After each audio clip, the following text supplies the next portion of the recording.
Da da da da da da da da. Feels like you're floating in space, don't it? All the stars twinkling.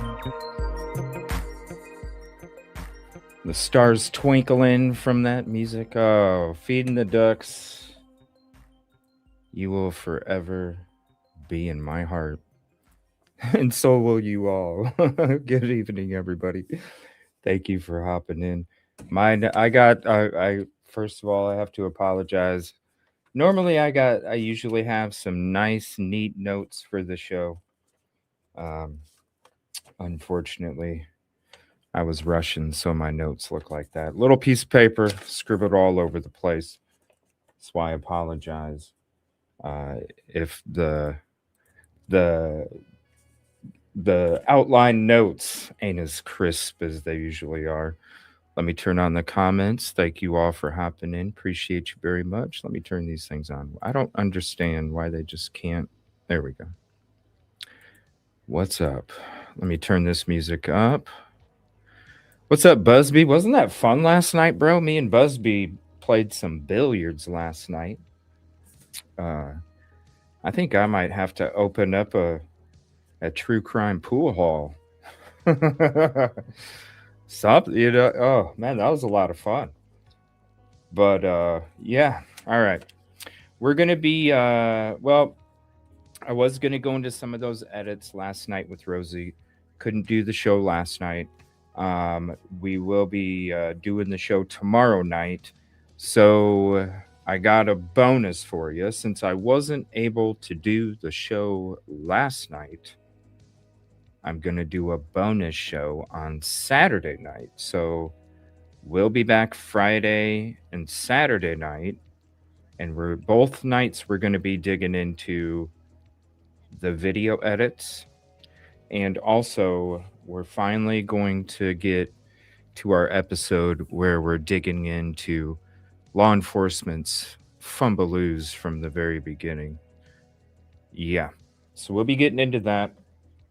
We got into the edits in our last show. Oh boy, was that revealing! You could literally see, so like I said, and before we got to those video edits, I kind of showed you with Google Guy like where I think number one, the person was standing based off of the video edits. I think it was the second round of edits that I did. I got another round of edits, and I got more edits after that I was working on before this round. So trust me, there's more. There is more, but it has been confirmed as far as my opinion. It's been confirmed there is somebody walking in the back. As the person comes up in the very beginning, they're off to the left, they're walking towards the right. When the person comes in, doing the little look around, da da da da da, as they're going back out, I showed you guys proof that the light source did illuminate before that person walked out, and showed you how the illumination on the same bricks also took effect when that person went down, turned their head to get flowers, and that light also illuminated that brick source. So we know that is confirmed. It is confirmed. The suspect did walk out with the light on right before they walked out. And then as they walked out, you can see that person standing next to that tree off to the right. When that person picks up the flowers, looks before picking up the flowers, after picking up the flowers, looking 2 times, looks again before going back in, but really stares that last time. I'm just saying. I mean, I put out a video a week and a half ago, maybe or so, something like that. Um, I was like, "Yo, there's some kind of message being sent here," and that was off the surface, the basic video. I was like, "I don't know, there's some kind of message being sent here." Now, as things have progressed through video edit round 2 and 3, you kind of saw everything that I was trying to show you guys. Stuff that I had worked on Sunday, I was finally able to do it on a show on Tuesday. And I tell you what, if anybody hasn't seen it, go to day 17 episode and then go to the 2 hour and 35-minute mark of that live. And you can literally see all the edits. Well, the next round of edits, I should say. You can see all of those in their entirety. I even played them towards the end without comments and my voice, or my camera. Um, but basically, it's right there. Now I did another round. I kind of zoomed in, so when it came to the person that I'm talking about in the background, okay, I did some more edits on those. Still in the process of those. I was working on those yesterday. Still in the process of working on those. I'm not sure if we might get into them tonight. I'm not quite sure, but I mean, tomorrow night it's going to be banging, baby. Saturday night it's going to be banging, baby. We're going to be getting into these edits deep, deep, deep, deep. So if you went through any of the shows, you have some notes, bring them to the shows tomorrow and Saturday, because we are going deep into this two-person kidnapping. Now, there's a lot of stuff to talk about. There's a lot of updates to get into over the last couple days. Nothing substantial, but I think a lot of things that need to be discussed. And so we're going to discuss those tonight, all the latest updates, the rumors, the confirmations, all of the latest reports. And then also I have Scanner in case anything pops off. Nothing's been popping off the last few nights, but I do have it up just in case. So if something does pop off ASAP, literally, it's right there, and we can get it on the microphone. I just don't want to drown out the show if there's really nothing going on Scanner. Also, we do have flight radar up, so if there is anything that's popping up in the skies, I will not only go to it and show it to you, but we'll also kind of do the reporting from the live scene. So there is a few content creators out there, and so I'll be sharing those channels if we do end up sharing their live feeds. Honestly, as I'm kind of watching stuff, it's next to the house and down the street, and so really, there's just, I mean, there's one thing that I do want to talk about. I'm going to get to your comments and your hellos here in a second, and thank you for joining. But the first thing I do want to address before we get into some of these other updates is this hit piece that was taken out on social media content creators. Now, I've done a lot of boots on the ground myself over the last 3-4 years, a lot of different cases. And there's two sides, okay? And I'm gonna kind of break them both down. Now, I understand, how should I say this? Like, we should be able to go out there and do what we do because we do bring the truth, right? When you're out there, the camera cannot lie. But I do have to say that the comment section can create something that the camera is not intending it to create, if that's a good way to put it. So I understand, like, I understand the boots, right? Because I mean, we're a part of that. But I have to say, I also understand the law enforcement and a little bit, just a very small skosh amount of the media side of it when it comes to the rumors and the speculation and the vile stuff that gets discussed about the family members. Um, people that have been, uh, let go and stated they had nothing to do with it. Just even some of the stuff like, uh, just some of the stuff that is just regurgitated to a bunch of viewers and when it comes to law enforcement side, that's what's got to be really tough. You know what I'm saying? How are you supposed to be able to do two things? How are you supposed to be able to do a proper investigation when just think if you were at work and you had a bunch of flies flying around you and you were trying to focus now th- where all the media is at, nothing's going to happen. It's like I said before, all of the media is staked out in front of her house. Really, they should all be searching, okay? Because it's like I said before, it's not like Nancy's going to walk up the driveway. It's not like the kidnapper's going to drop her off in front of her house. It's not like they're going to take a joyride down the street just to see all the media. It's not like anything is going to be happening at the house. So I really don't understand why all of the media is there, but it's cool for law enforcement because all of the media is focused on a spot that really, I mean, it was botched from the beginning from the local law enforcement. FBI came in and got everything they could get. And so really there is of no use for that property as of right now. And so it's a good thing that they're all camped out in front of the house. But at the same time, you see all those cars lined up all up and down the road. And it's like, imagine if there was that many people out there searching for her, you know? I've always said I felt like Nancy didn't make it past that day. I felt like Nancy didn't even make it past the first hour that she was abducted.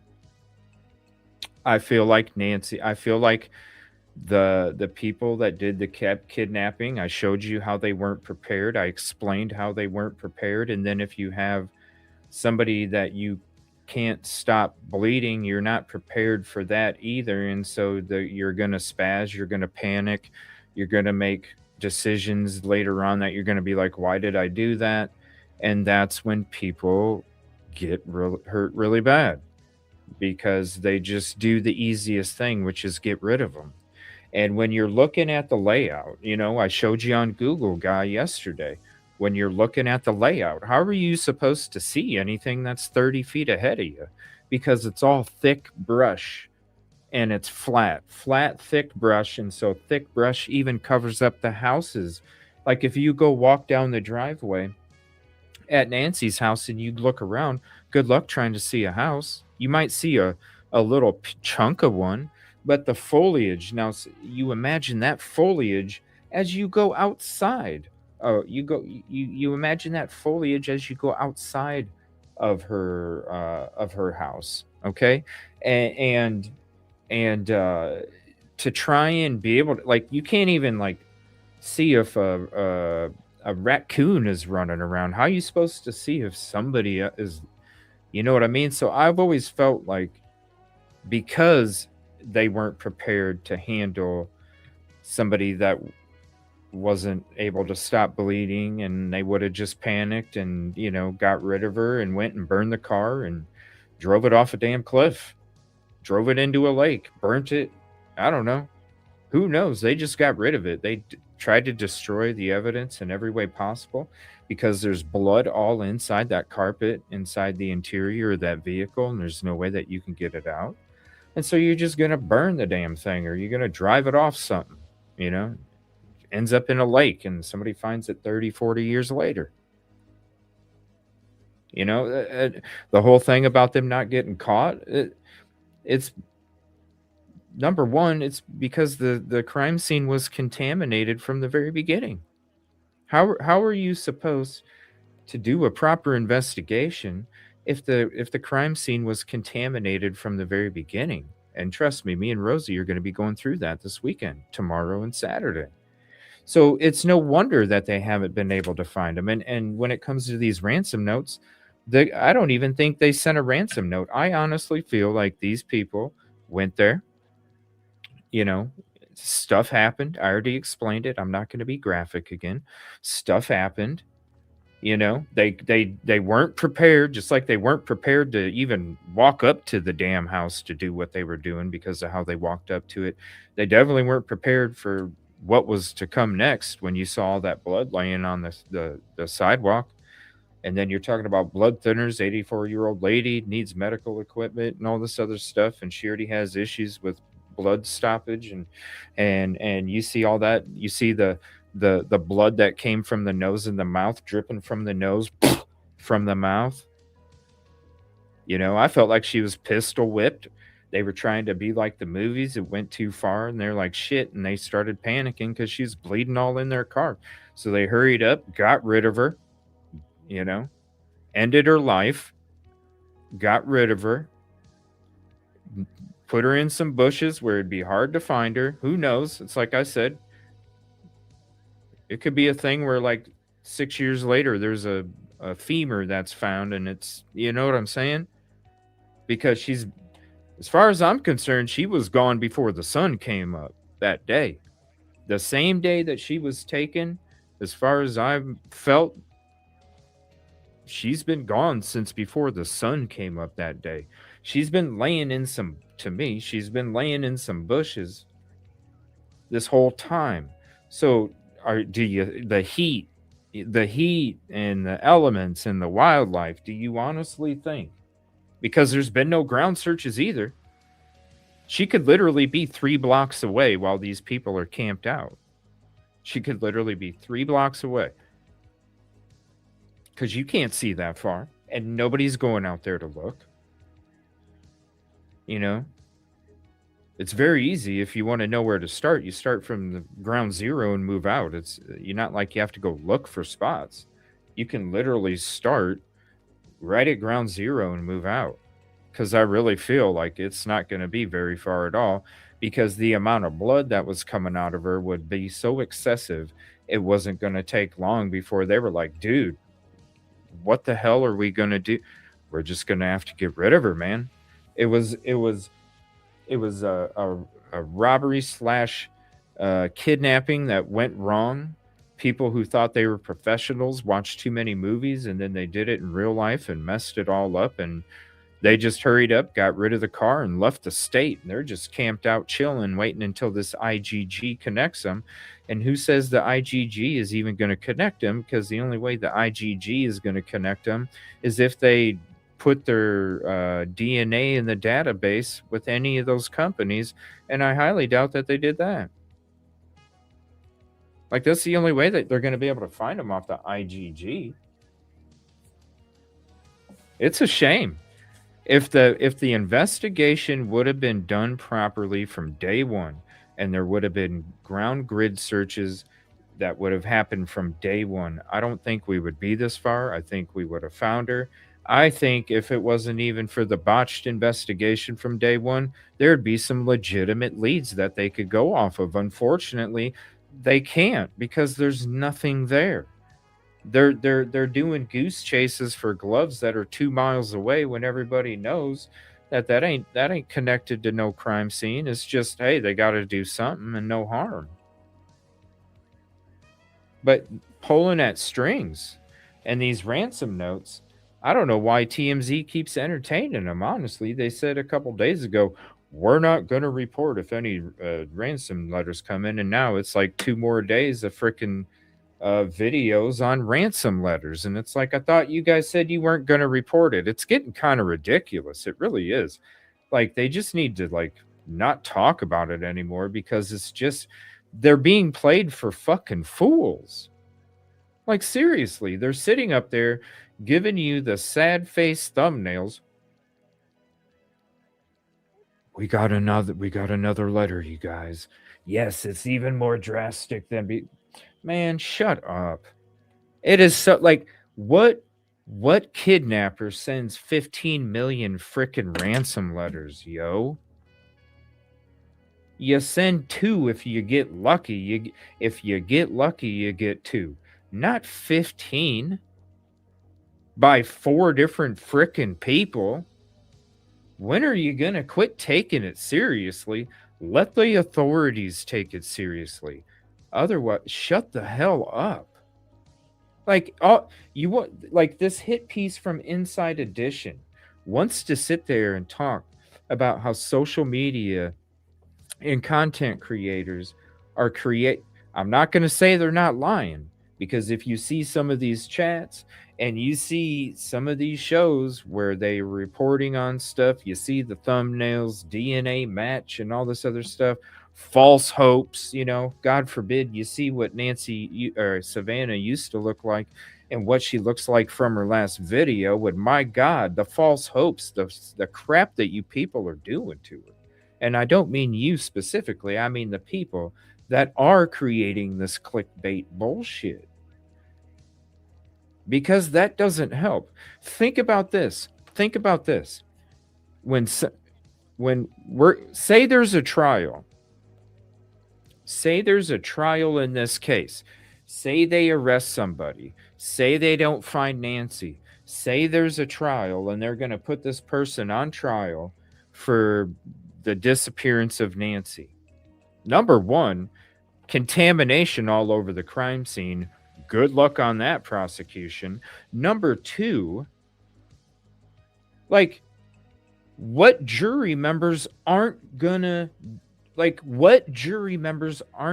have read or heard all of this fantasization of these people that are just trying to,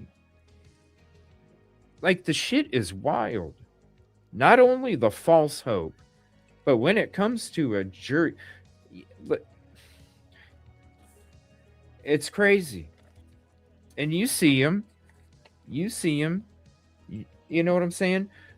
All in the chats, like, you see what they're saying, you see what they're reporting, you see how they're approaching it, you're seeing what they're doing, and it's like you already know. It's like, man, this doesn't even make any sense, like this. But yet it's like, oh, we gotta keep going and going and going. Oh, starting to dip, gotta keep going and going. And it's just really sad, especially with all these goose chases that are going on. The goose chases. This whole Mexico stuff. No, it's not. It's, as far as I'm concerned, like I said, as far as I've been concerned, and I hate to say it because I listen, I'm not 100% that she's in them bushes, but I'm freaking 90. Just being honest. I'm not going to sit there and be like, guess what, guys? There's a DNA hit on the glove. Oh my gosh. Could it be? No. I'm going to be like, look, man, let's be real. Hell freeze over first. It's not happening. No, there's no way that glove was ever going to be connected. None. And the mishaps, with the real DNA. And honestly, there should be DNA laying around because the person was touching their mouth and the flashlight obviously had to have saliva on it and skin cells. And then they're touching the flashlight and then their hand is touching the doorknob and and all these different things.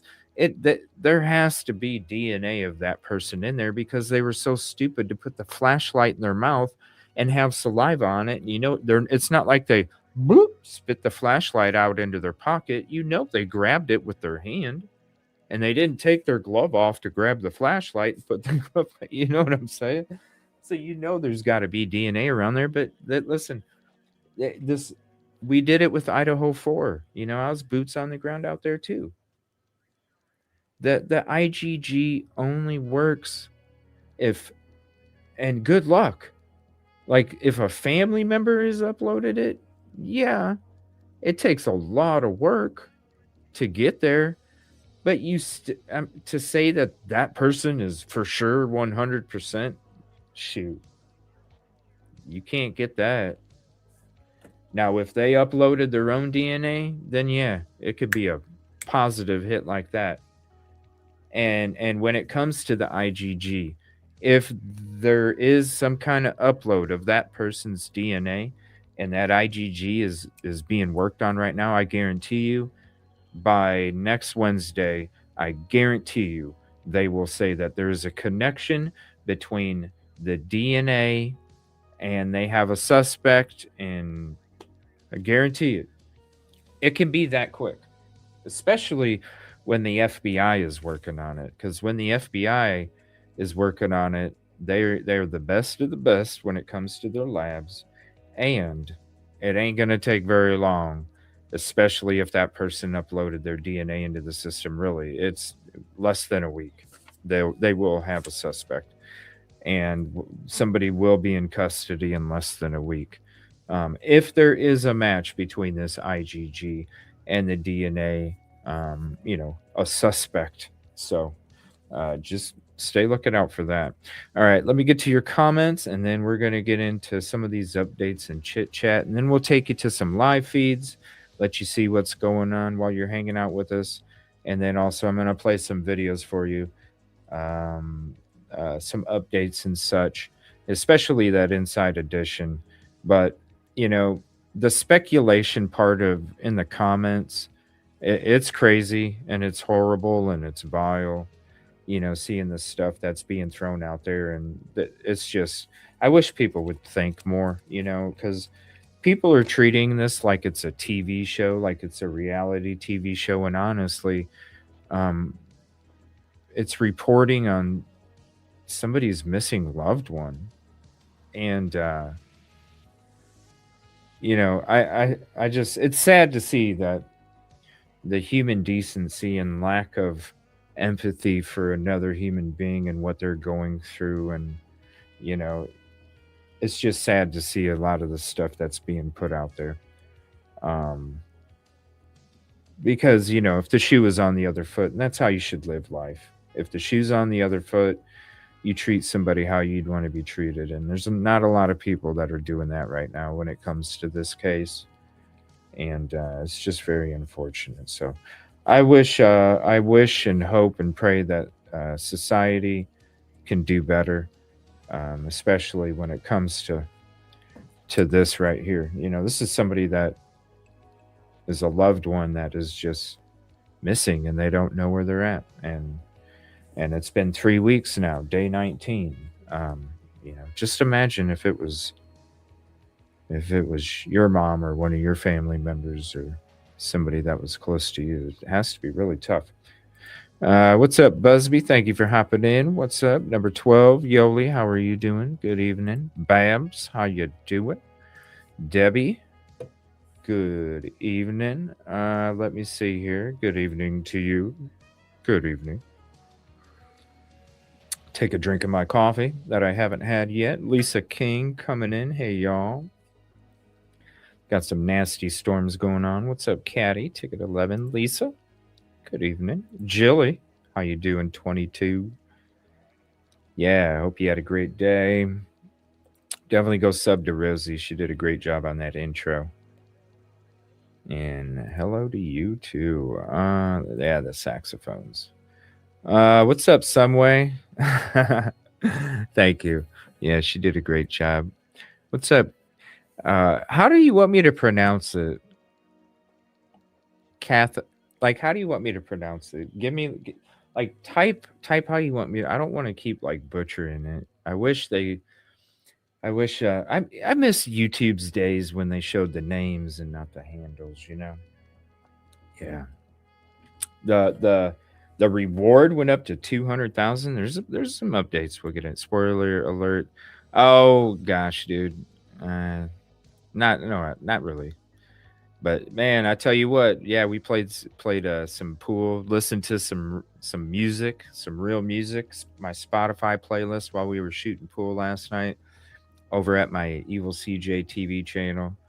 And I think I might have to make like a true crime pool hall, because I want some of these true crime people to come in here and shoot some pool with me. This is pretty badass, man. It was cool. Oh, thank you so much, Kid Kitty, member for holy hell, 32 months. Thank you. I appreciate that. Yeah, it is a very sad case. Good evening, Miss Cosmo. Love seeing you. Hopefully you're doing good. CG, I might new listeners because of Recreation Super. Oh, cool thing. Joe Pegs, who I got a text just Dad gone. Yeah, Dad gone. Like I have to say, like every time I got to shout out Dad gone live because, like I said, and I've been promoting that dude is like the the most respectable at reporting the information. You know what I'm saying? Like it's not like, hey, I'm going to feed into this conspiracy theory in my chat because I don't have nothing to talk about and I'm not really doing anything and I don't want to end my live stream. He actually will tell you no, that has not been confirmed. Even in the chats, he will be like, no, that has not been confirmed. You know, the most responsible reporter out there is Dad's Gone Live. So shout out to him.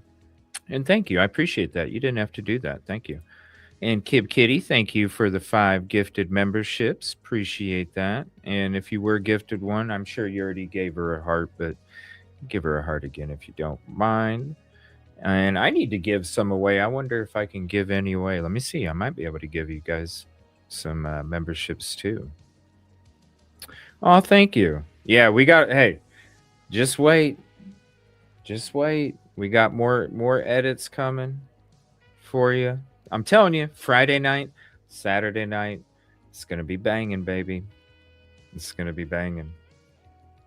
So make sure you're around. Is Annie's car still in the impound lot? I don't know, She Raid. Good evening. I'm not sure. I don't really what once they so when they were asking the sheriff, right? I can't remember who it was. I can't remember who it was, but they were asking the sheriff about the son-in-law, right? And when he said, "Look, nobody is ever cleared." And I was like, "Why would how could you say that?" You know, that's like saying it could be years before we find Nancy. It's like, why would you say that? Why would you say that? Even if you felt it, why would you say that? Okay?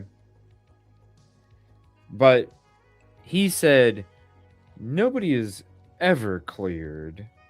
And then he started to go into, I think it's wrong that people are accusing the family members of such and such. And he was like sticking up for the family. So that's when I was like, oh, yeah, he's basically telling you without telling you that they're not suspects. Right? And everybody came out and was like, he didn't clear anybody. Da da da da da. It's like, oh, you got to look below the surface. He started off saying that, but then he went to defend the family members by saying they're getting, unfairly accused and mistreated and all these different things. And that right there was like, oh, yeah, he's trying to tell you they're cleared.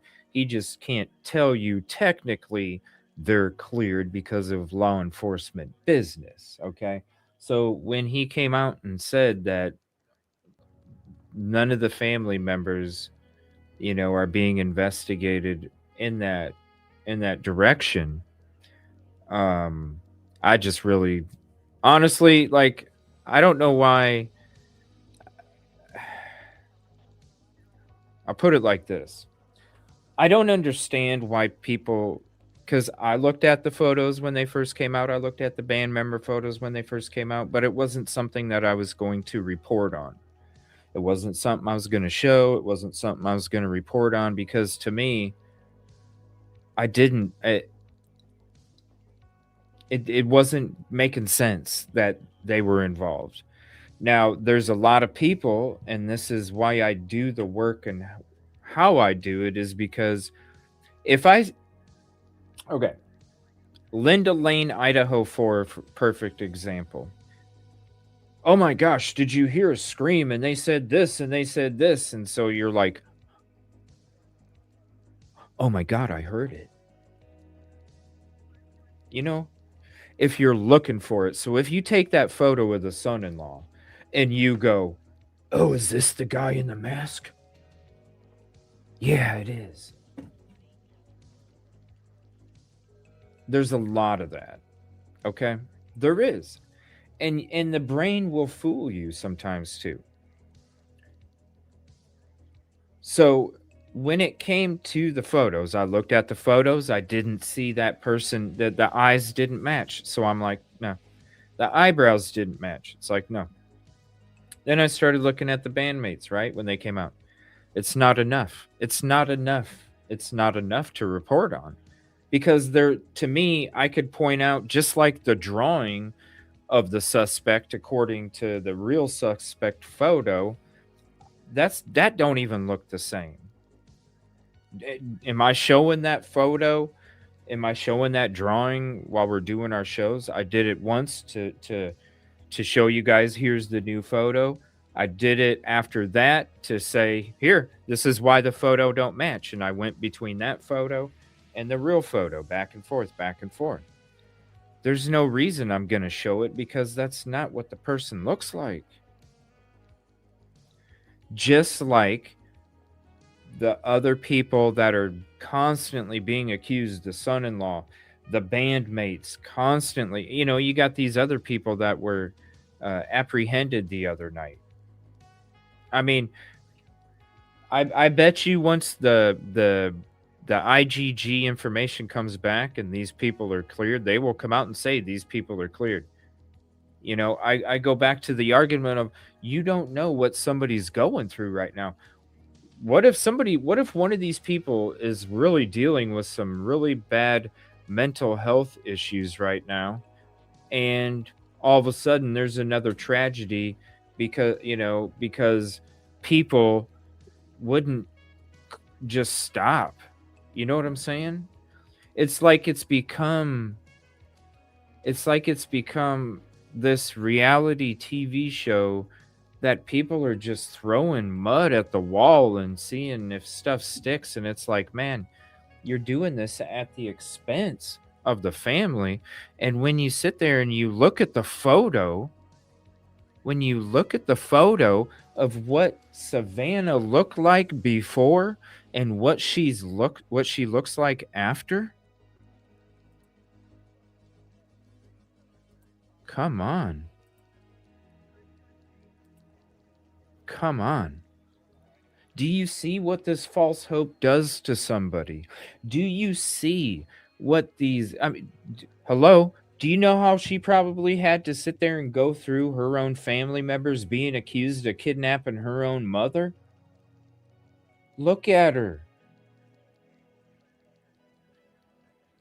Yes, her mother's missing. But doing these things adds to what you're seeing on the right. And how dare we do that to somebody? It's not right. It's not right. So when it comes to Annie's and all that other stuff, I don't know. Once I heard the sheriff say what he said when he was like, nobody's ever cleared, but the family members getting, data negative, and I'm like, yeah, I'm just gonna leave it alone. You know what I mean? I did hear a lot more stuff, conspiracies and things like that, but honestly, um, I'm just I don't know. I couldn't tell you. I don't know, and it's just something that, yeah, I'm not sure, and I probably won't check. So I apologize, but I just yeah. Yeah, sheriff is useless as wet toilet paper. Exactly. From the very beginning. I mean, like I said, you come out and, oh, it could take years. Dude, shut up. What are you doing, man?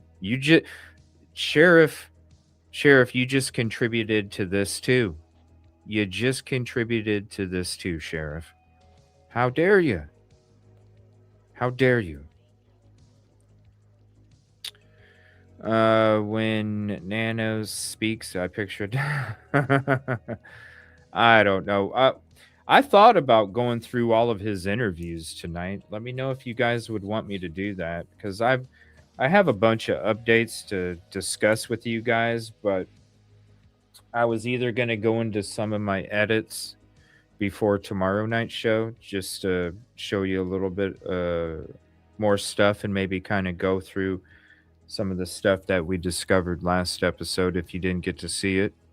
But also, I was thinking about, I didn't prep, but I can go through my prep and pull out whatever, because I know he did a lot of interviews, and I know I have them in my prep. I just have to actually go through each one. So if you guys would like me to do that, let me know. We could watch all of his interviews. I haven't seen any of them yet. I've just heard the reports, and I did see the purple shirt. I'm like, where's your uniform, man? What happened to your uni? What happened? I still don't understand why all the people reporters are camped out in front of her house. I know I don't understand, Babs, but it's like, that's why I've said, like, there's not been a grid ground search from the very beginning. You know what I'm saying? If we were able to be out there, there would be, because these people would be like, I can't sit here and look like a fraud. Right? While these people are out there searching and nobody still has. I don't understand. It's like, she's not gonna come walking up the driveway and they're not gonna come joyriding through the street. So literally, you would have a better chance of being camped out at the sheriff's department than you would at Nancy's house, because at least at the sheriff's department, you might get them pulling up with the suspect in cuffs. Not at Nancy's. So I don't understand it either, and I don't understand why nobody's out there searching either. Because if it's like a $2,000 trip to go out there. If I had $2,000 and the damn straight, I'd be like, you know what? Let's go do some searching, and we'd be searching. But I don't. So we're trying to help with what we can here, like exposing that there was 2 kidnappers, which we have proved, and we got more to show you. Like I said, Friday and Saturdays are going to be bangers. You're going to want to make sure you come hang out. The recent Google searches, yes. That was one time. When was that? That was in the Google searches. That was like, gosh, how many months before that was it? It was quite a while, wasn't it, She-Raid? Wasn't it like almost a year before?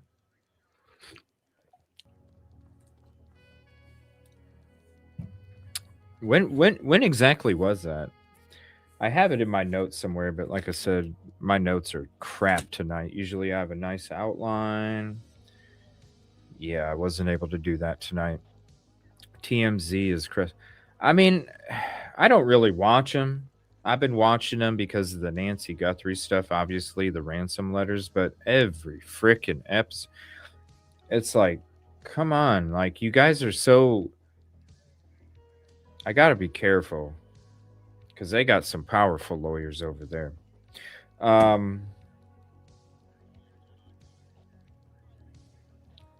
They just got them hook, line, and sinker. They realize that that's their. Listen, they've been trying to get Britney Spears and Paris Hilton videos for years, and they only get so much. And with Nancy Guthrie, they've been killing it. That's why you see the sad face thumbnail on every single frickin' video about, we got another letter. And then you got the dude with the dreadlocks, and he's all looking, yes, and it's very drastic, and he's always butting in, it's like, come on.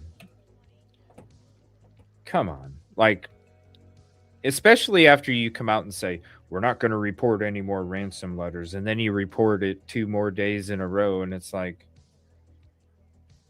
come on, man. Come on. As many people that are missing, the percentage of actual kidnapping or abduction and ransom is only 1%. This is why most apartments don't know how to handle it. Supposedly 3 different profile types. Yeah. And the thing is, is but it wasn't. What's up? How you doing tonight, Liz? I broke it down last night. Like what ransom, like what kidnapper? Usually, let's be honest. Let's be real. We're not getting into the clickbait bullshit, and we never will. Let's be real. What's real? How many times does a kidnapper reach out with a deadline? Let's just be honest. Let's put all the kidnapper information together in one bucket. And what do we come up with? We came up with usually one time, CJ. Oh, okay. Usually one time. Okay. How many times do you get a second deadline? Let's put our hand in the bucket again. All right, let's pick this one out. What does it say? Oh, fucking never. Okay. All right. Well, that makes sense. So basically, come on. Let's be real. Let's be real. And we've gotten the what? We've gotten what? The fourth ransomer. I don't even know if you want to call him kidnapper, because honestly, I don't think the people that kidnapped her sent any ransom letter. That's just me. But what are we on now? The fourth ransomer? Fourth ransomer. It keeps getting worse and worse, and that's why I'm like, just shut the hell up, TMZ. Like, listen. I'm not saying the law enforcement don't need to investigate it. Law enforcement needs to investigate it, because if it turns out to be real, you're doing your job. But news outlets, it's the boy who cried wolf. Does anybody know that story?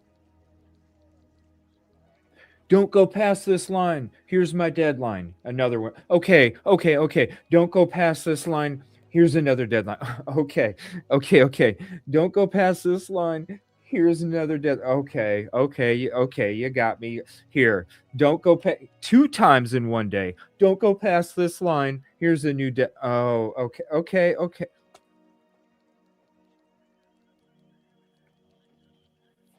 And what does that do to the family? It does this. It makes them go from the picture on the left to the picture on the right. Stop it! Clickbaiters, misinformationers, the media that just keeps. I mean, my lord, look at this woman. She is broken. Broken.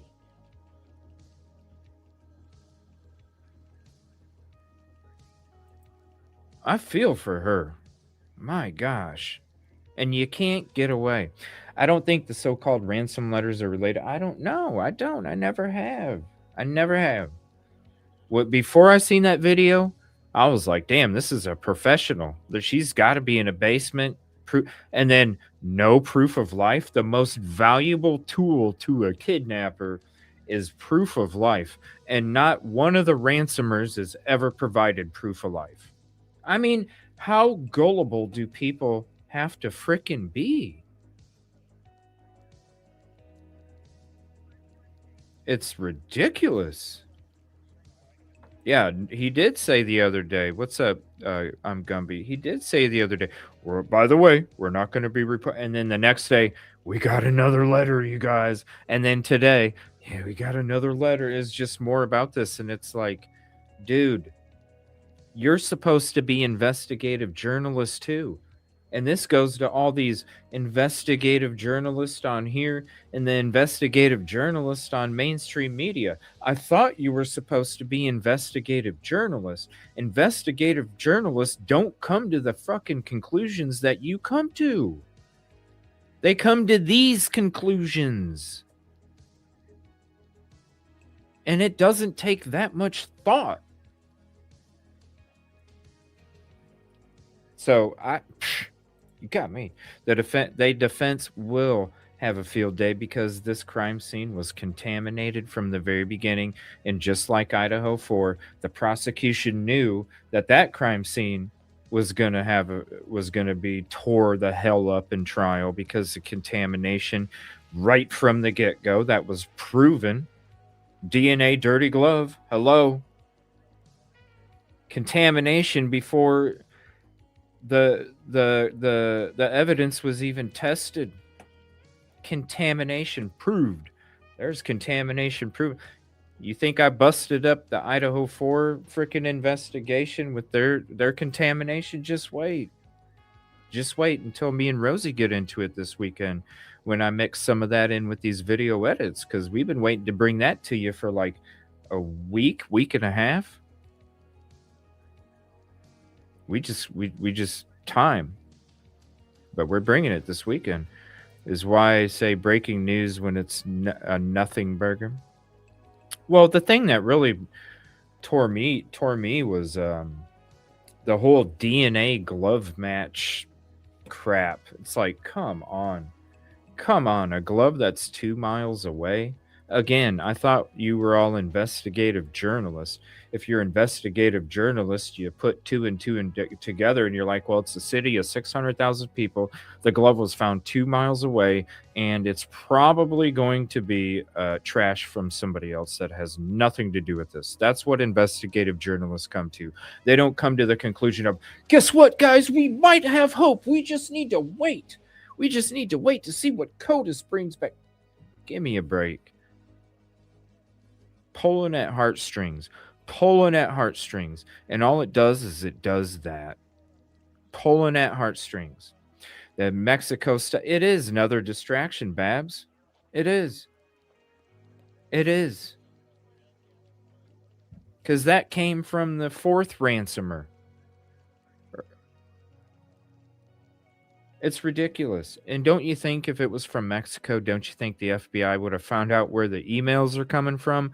Hello. The reason they can't find out where those emails are coming from is because it's not coming from Mexico. It's coming from the European countries, where they have international laws where the FBI can't penetrate them. Duh, right? You really think that somebody in Mexico has the capability to frickin' come on now?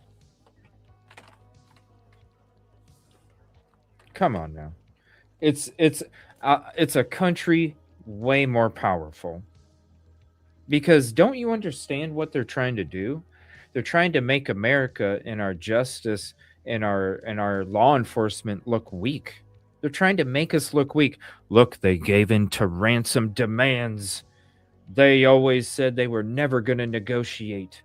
And look, we got them to negotiate for a morning show host's mother. You think, come on now. That's what they're trying to do. They're trying to make America look weak.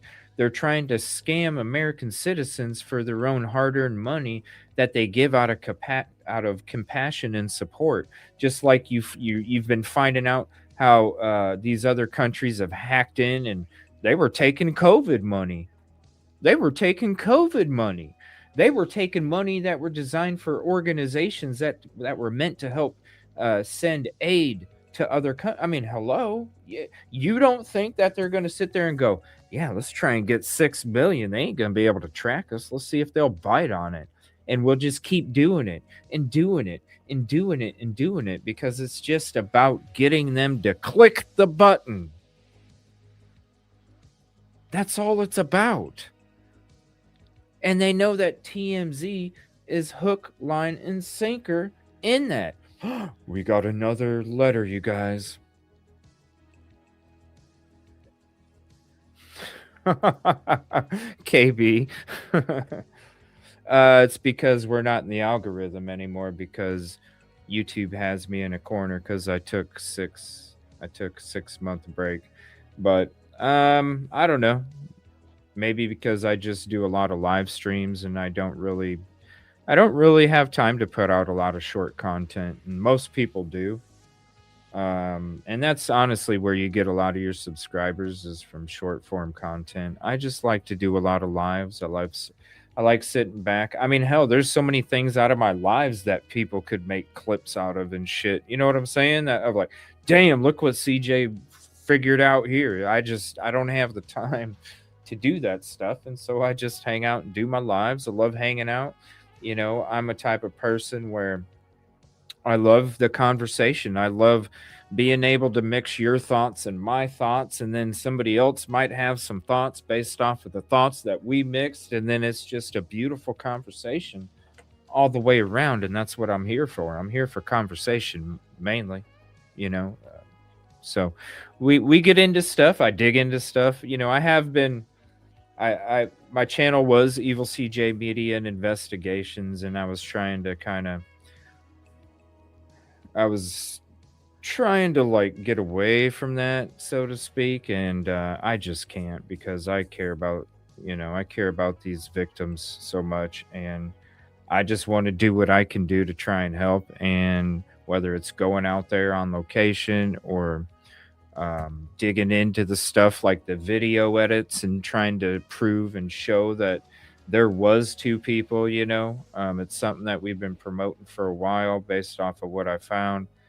And as we've been digging into it, it's nice to see that there's a couple mainstream, not very anything else, but really discussing it. And so it's like, you know what, like these are things that really need to be discussed, and not this whole DNA glove match BS bull crap that I can tell you in 10 seconds it ain't gonna match, so I don't know. I love you guys. I appreciate you guys being here. And if send it out to your friends. That's the best way to help out the show, is to really just share it on your social media, share it with your friends. You guys are already here, and we're just chit chatting. So be like, hey friend, why don't you come hang out with me tonight over at CJ's and check it out? You know what I mean? We'll be doing live calls here pretty soon again, probably this weekend actually. I just have I'm gonna have the calls to like 15 minutes, and so I almost have to have like half or majority or all of the show based on live calls, just to be able to have at least a few people call in to discuss some stuff. But we've been digging into so much stuff recently, I just don't really have that time. And we're you know, maybe we can try it tonight. I don't know. We'll see. I know that I've been doing the Discord. If anybody has Discord, if you don't, it's the safest way to call these YouTube programs, and I'm pretty sure a lot of them are going to start using it soon, because you know, with the live call, sometimes the people that are hosting them accidentally screen share. Your phone number pops up on there. It's just not safe, especially for these sick people. But I do have a phone number. I've always had a phone number for my call-ins. If anybody does, if you ain't, if when we do the live calls, if you're not able to do Discord or whatever, we do have a phone number that you can call in. You can call in, you can text, you can leave a voicemail, you can send me information. You can let me know what your latest thoughts are. It's 330-510-1110. Pretty easy number to remember. That's my call-in line, so you can definitely call that. And hell, if there's an update or whatever, I text, voicemail, whatever. Again, 330-510-1110. But I'm going to be trying to stick to the Discord stuff for the most part for now. But I heard that the family hired a PI. I wonder if they did hire a PI. No success. If they did have success, law enforcement would have a lot more direction. I should say they'd have a lot more direction when it comes to what's going on. There's Brian Enton. Oh, that's his vehicle. Damn, he's got a huge satellite on his SUV. One profile. Yeah. I don't know about the person in the background that's walking around. I don't know about them. I'm thinking that they probably, the more that I dig into these video edits, and you'll see what I'm saying when we dig into these other ones, I honestly feel like the person that came up to the door was the guinea pig for the person that was standing outside in the background next to the tree walking around. The second kidnapper is what I call them. I honestly feel that they they made this person a guinea pig so they didn't catch most of the heat if there's any heat coming. You see what I'm saying? Like they knew to stand far back enough. They didn't know that I was going to dig into this video footage and uncover their ass walking around in the back, right? They thought they were probably going to be like, ain't nobody going to see me. Yeah, guess what? I see you. They probably thought nobody was going to see him. So they hung in the back and they were like, yo, this dude, he's expendable, right? I'm the mastermind. I'm the one that planned all this out. He's the one that's expendable. I'm not going to be the one to go in the house and leave my DNA. I'm not going to be the one to walk up to the camera. Will I be the one to determine what takes place after this expendable person does what they do? Yes, because they already know I'm the boss in this situation. So they will listen to me. See? So it's kind of like, you know what? I can control this. And then when that guinea pig goes in, I can control that only so far. But then also when that guinea pig comes back out, I control everything after that. And I wouldn't be surprised. Whew, this is wild. I wouldn't be surprised if the guinea pig got wasted after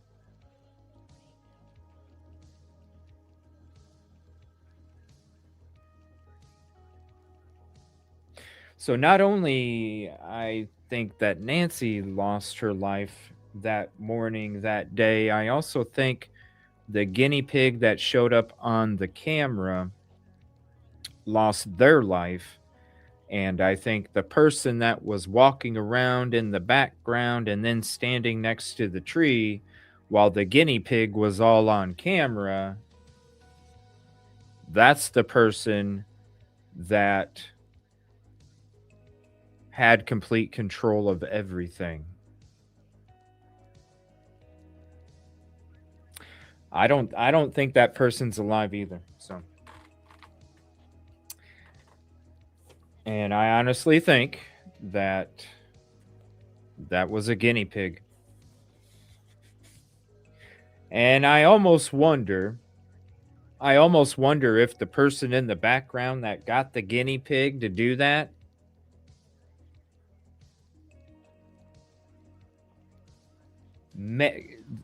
got the guinea pig on purpose. Okay? Hear this.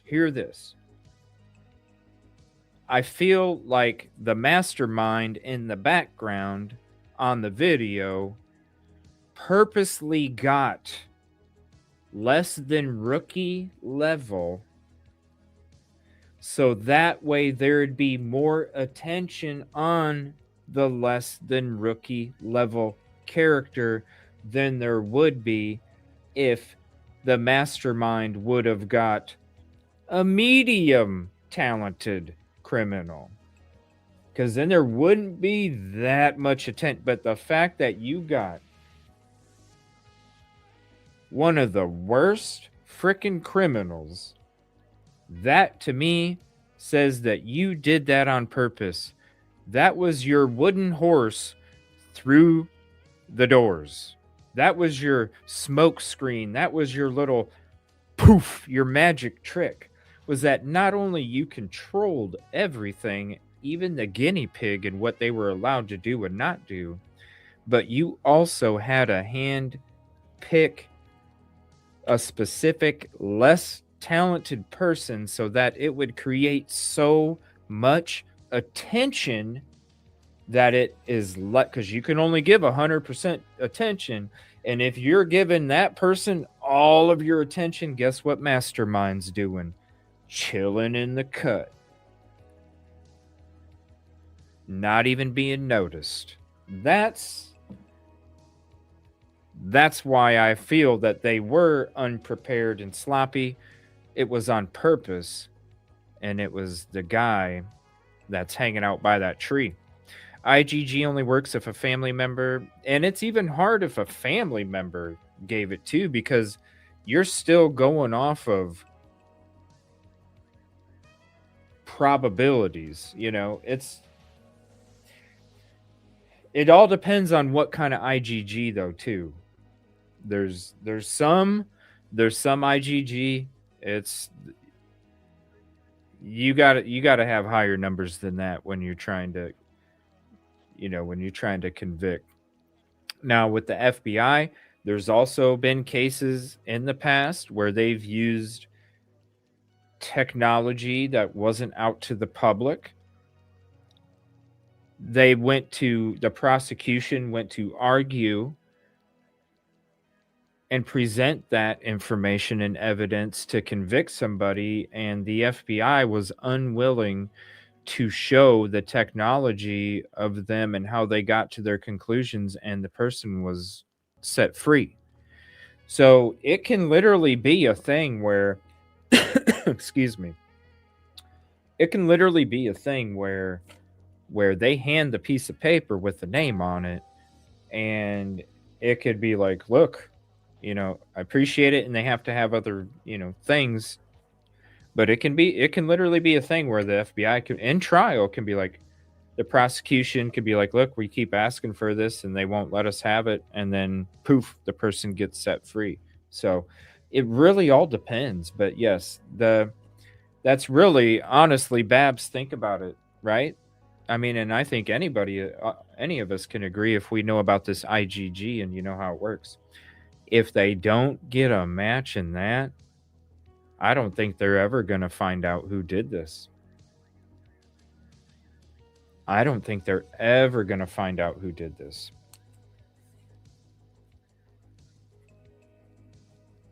If they don't get a match on that. Yikes. A gambling website is blowing up with bets on this. Oh my God, is it really? What's up, VR? Thank you so much. I know I'm like quite behind in the comments, but we're chilling. We're having a conversation. We'll get into these updates too. We kind of are getting into them as I'm going through your comments here, and we're just discussing different parts of the case. Just use Kath. All right, thank you. Appreciate that. Let me see here. That happens too much in Idaho. Yeah. What's up, Putty Cat's mom? A new name? That's cute. That's cute. That's cute. That's awesome. I was going to say, I saw that name popping up and I was like, who's that? And that, because the photos, it's been the same photo for a long time. You know what I mean? So it's like, it's weird seeing your name be the Kath and whatever. And but yeah, Putty Cat's mom. Love it. They are getting clicks and comments. Good thing. Oh, it's horrible. He probably should have mods, man, because that chat's getting pretty bad with all the stuff that's being put out there. And it's like, man, and there were a few Google searches. Savannah's salary just a month ago. Oh, that, okay, yeah, it was January, what was it, January 11th or something like that? Or no, that's a video. But like, speaking of like this update, right, this new video of somebody that's walking down a driveway. Oh my gosh, dude, have you not ever cut yards? Have you not ever walked through yards late at night just to try and hurry up to get back to wherever you're going because you're walking? That's all this person did. It's not like they were like peeping in the car, looking through the windows, checking the doorknobs. They weren't doing none of that. They literally didn't even, like, they could have walked and looked in the car. They didn't even do that. They just walked down the drive, not even the whole driveway, a very small part of it. That was it. Oh my gosh. What could they do? New video of the suspect. I'm just like, oh my lord. You watch the video and you're like, how do you even get to this? What's up, Valerie? There was a Google search last year. Okay. I thought there was one a year ago, and then there was something else in January too, so there was two of them. Okay. And in January 2026. Yeah. January 11th and a few times in 2025. So I didn't know about the few times in 2025. And then like again, I'm going to show this photo cuz I can't believe that people are doing this. You go from how she used to look before to now how beaten down she is from all this stuff, and now people are like uh using a book of a story when she was a kid as in like some kind of reason that her mom got kidnapped. Dude, this is so crazy. I Can you imagine look, can you imagine how she's so broken down. And now people are like, "Oh, well, it's her fault that her mom got kidnapped cuz she wrote about it in a book." It's kind of like that it's kind of like that person that was on what was it? What remember there was some person on one of Megan Kelly or something like that, or News Nation or something, and he was like, "Well, they have to learn their lesson, like because their social media, uh, they have a social media presence. They should, that comes with the territory." It's like, dude, you're blaming her. It's a lesson that needed to be learned, just like the book that she wrote about uh I mean, gosh, oh gosh, they pretended to get kidnapped. Okay, well, me and my cousins used to pretend to run around and shoot each other dead. Like, so if I talk about um a cool memory where me and all my cousins got rubber band guns from our grandpa for a gift, and we were all so excited, and when we got together for a holiday, we all got to run around the yard and shoot each other dead just for fun with rubber bands. Oh gosh, now all of a sudden that's going to be linked to a crime that took place. And then this is what happens when that happens. You break people down. This whole the It's just crazy. Vultures. Yes, vultures. And yes, they always show proof of life.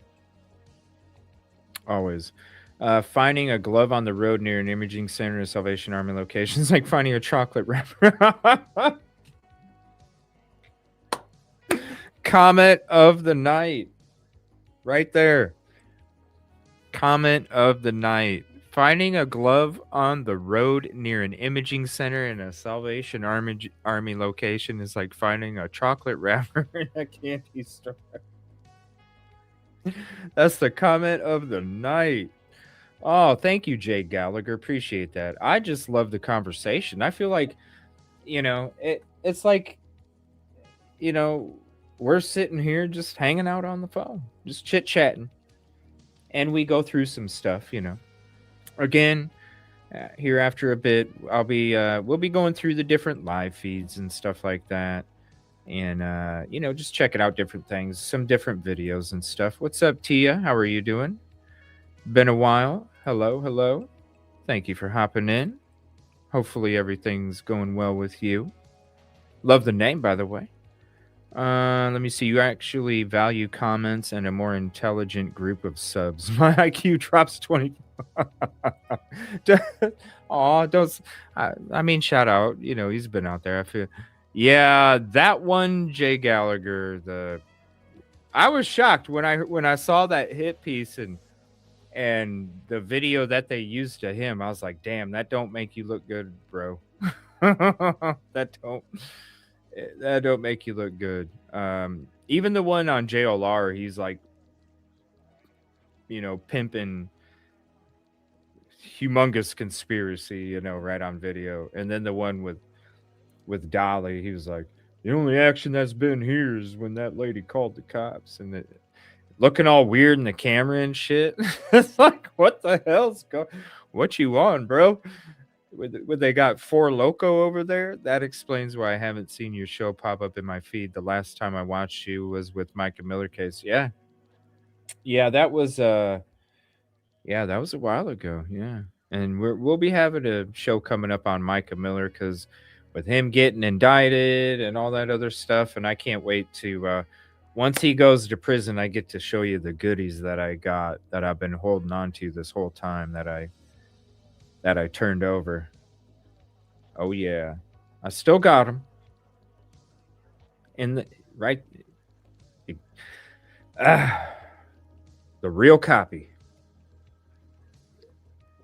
Oh yeah, but I gotta wait. I gotta wait until he's in prison, and then I gotta make sure the trial and all that stuff goes through. And I already screwed him in court because he was trying to sue one of the protesters, and it was funny because when he heard my intro pop up, because in that court case, J.P. Miller was trying to sue one of the protesters for harassment and all this other stuff.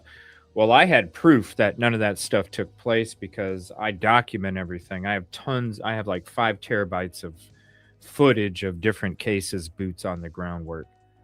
A lot of stuff I'm still trying to figure out some kind of tier where I'm just dropping every freaking video that I ever shot or ever documented. And there's probably, I think, how many different cases is it? I think it's like 11 different cases. 11 different cases. But there's a lot from Stephen Smith, Delphi, Vicky White, Idaho 4, Micah Miller, just so much. Sebastian, there's just a lot. But it's hard for me I have so much footage that just nobody even knows about. And I'm trying to think of like a new tier where you're like an MVP or something, and you basically have access to every freaking video that I have in my files. You know what I mean? Like if you get this tier, you can literally have access to all of it. 4K, freaking, I mean, all sorts, digging into stuff, investigating, boots on the ground, searching, just all sorts of stuff, man. Even the drives, even sometimes I would record the drives because the scenery was so beautiful. But yeah, when it comes to that, yeah, there's some stuff that I can't wait to show. But yeah, he got raided, and then after he got raided, but when that protester was getting sued or whatever from J.P. Miller, he didn't. The protester didn't have any proof that he didn't do what J.P. Miller was accusing him of, and J.P. Miller even had quote videos that he had manipulated to make it look like what he was arguing to sue the protester was in fact true. So he was creating videos and edited them in a certain way to make it look like he really was doing that. And so I went ahead. I wasn't able to go out there and because I was going to try and show up to the court hearing in person, but I wasn't able to. I was working on something else, but what I was able to do and what was allowed was that I could give a video testimony. And so what I did is I created a video, and who knows, maybe once I'll play it for you guys sometime. But I made a video testimony, given the dates, the timestamps, all the information, and then I even provided footage proof to dispute everything that J.P. Miller was accusing him of, and not only dispute, but I even showed one of his own church members denying everything that J.P. Miller was accusing this person of right on camera. And so I was able to send that in. And once that got sent in, they saw the reports of how he's a pedo and that got played in court. And then the stuff about what really went down and the proof and showing the proof, and it was gone, dismissed right away. He lost his ass in court, and he was so pissed that he they said that when he heard the intro of my video, he instantly looked away and couldn't look at it and asked the judge, "Do I have to sit here and listen to this?" And they're like, "Yes." so when you met me, JP, you gave me peaches, and look what's happened. Turned over shit to the feds, contributed to that nice little raid that you had there, and look what's going on. You're finally getting in trouble for domestic violence against Micah Miller, man. So finally, it's been a long process. I was trying to tell everybody, last year when his house was getting raided, they're like, "Oh man, why isn't he in cuffs?" I'm like, "Look, it can take a year or two. You just be patient. It'll happen. Just be patient. Give it a year or two. These things take that long. And look, it's not too far away, is it? Let me see. A rookie guinea pig would be gullible enough to believe he or she would get a ton of 6 million. Like, come on. That's why I'm thinking it is another country. International laws. FBI can't find out who's emailing it. International laws prevent the FBI from finding out who's emailing it. And then another country. It's another country. I'm not going to name the countries, but I'll say European. I'm not going to name them. If you want to name them, I'll say yes or no. If you want to name them, I will say yes or no, but I'm not going to name them. Because I'm not trying to get on those radars. I've already been on that radar a couple years ago. I'm still about certain the motive was it was, to me, and it's what I've said from the beginning, it was a crime of opportunity, a burglary that went wrong. People that showed up like professionals, and the person that went in there, I mean, think about it, they weren't too bad, because look, there's what DNA is coming back to him right now, and we're on week 3. But at the same time, it's not like, Idaho 4 is the same way. It took a while, even with IGG. But honestly, I think it was a crime that went way. I think they went in there. They wanted to bring her to. You're driving around those areas. You go in there. Something goes wrong. All right. Something goes wrong. You want her to give you all the money out. You're going to drive to different ATMs and force her to give you the ATM code. And I wouldn't be surprised if that's why she got pistol whipped and spit blood and was dripping blood in the sidewalk, is because she wouldn't give them an ATM code. And so they brought her with. Honestly, it was like, give me your ATM cards. Here. What's the PIN? I'm not telling. What's the PIN? I'm not telling. Smack. What's the PIN? I'm not telling. All right, we're bringing her with. They brought her with. Shit, she's dripping too much blood. They start panicking. They get rid of her within a half a mile. Listen, I wouldn't be surprised if she's found a half a mile, less than a mile. It ain't going to be any more than that. But I'm guessing about 0.4 to 0.5 miles is where her body will be found. Mindless behavior, motive is usually always money, money, money. Thank you for hopping in. And not getting the ATM code. Bringing her with. Well, you're going to come with us, and you're going to give it to us when we get there. Unfortunately, they didn't even get it that far because they couldn't stop the bleeding. The bleeding was getting all over the interior of the car. They knew that the evidence was going to be all up in there, and they panicked real quick because they didn't expect to have, number one, to kidnap somebody. They didn't expect the person that they kidnapped to be bleeding all over the place and not being able to stop it. They didn't expect any of that. And so therefore, that's why I'm saying that she was probably gone before the sun came up that same morning. Gone, the house kidnapped early morning hours of 2 in the morning. She was passed before the sun even came up. And to me, she's been laying next to bushes this whole time. Jimmy had to dust Jenny off so that Jenny wouldn't get the reward. Hey, there's all those tricks you just don't know. I don't think they're ever going.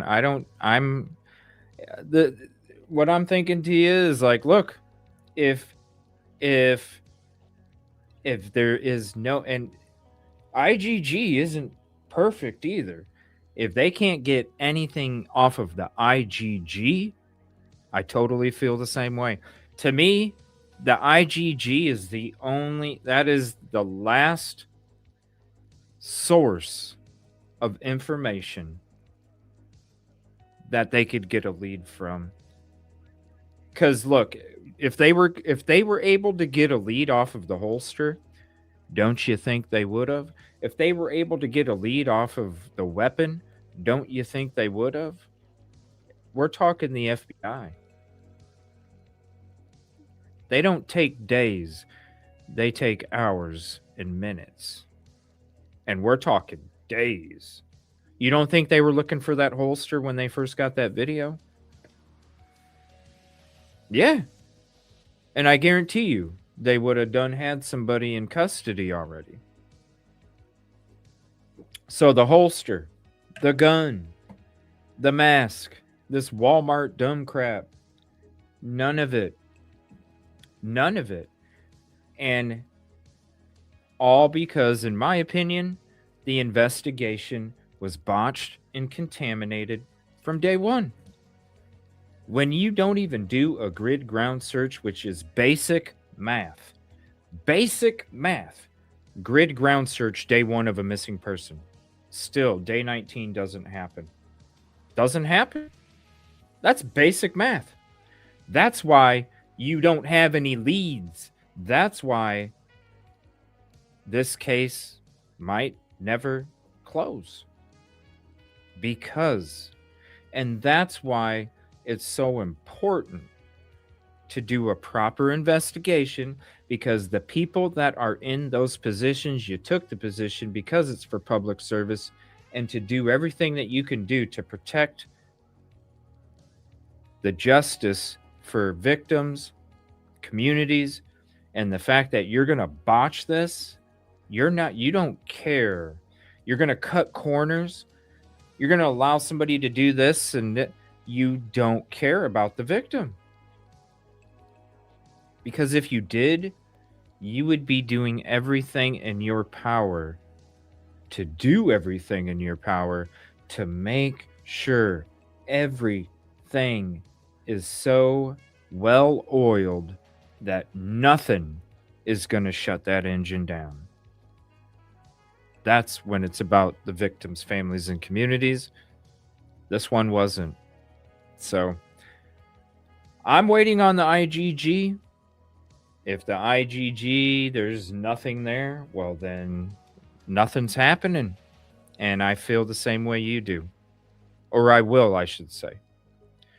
What was War 781? How are you doing? Thank you for hopping in. You got Big Boss Evans. How you doing today? Thank you for hopping in as well. Summer Rain, thank you for hopping in. How are you doing? And I'm wondering, let me ask you guys. Let me know what you guys think as I'm getting through these comments and we're just chit-chatting and going through different updates. Where do you think Nancy is? And maybe I should, you know what? I'll put up a poll in a little bit, but I want to see in chat.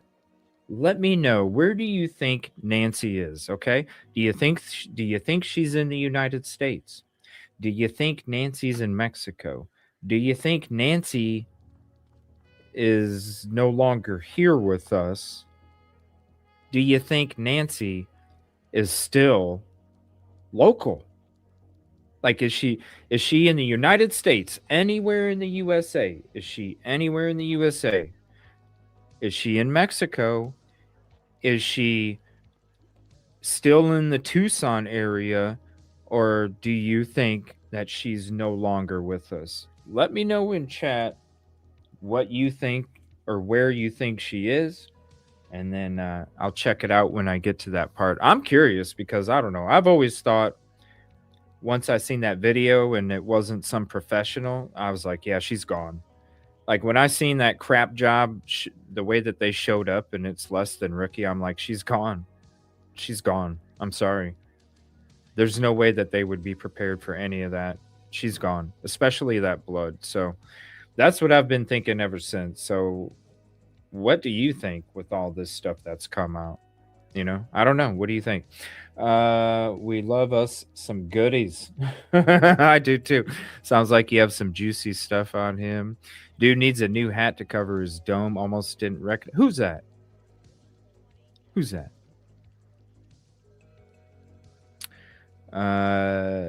Yeah, I never go without my cameras. Yeah, we'll get it. I might even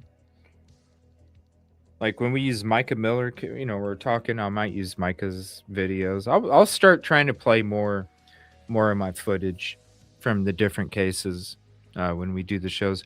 Oh, thank you, Jay Gallagher. I appreciate that. I appreciate that. I couldn't go live very often when I was in Idaho doing work for the Idaho 4 case, but because man, it's a different world up there. You definitely have to like tiptoe around. You definitely have to tiptoe around up there. Oh, I got you, Busby. JP's ankle monitor is hopefully going to be exchanged for steel bars and some. I do too, Junebug, and thank you for hopping in as well. This is the sad thing, and I want to say shout out to Veronica. Me and Johnny. Okay, so me and Trey, we did our boat on the water work that we did out there. I went back there, boots on the ground, to where Micah Miller, the whole crime took place. And I went there a few times. A lot of weird shit. Okay, cement bags, all sorts of stuff. But when Trey and I went out there, shout out Narc Divers, got to get him back on the show again here sometime. I know he's busy. We went out there and we recreated, and I have this video up if you guys want to check it out. You can see us in the slough.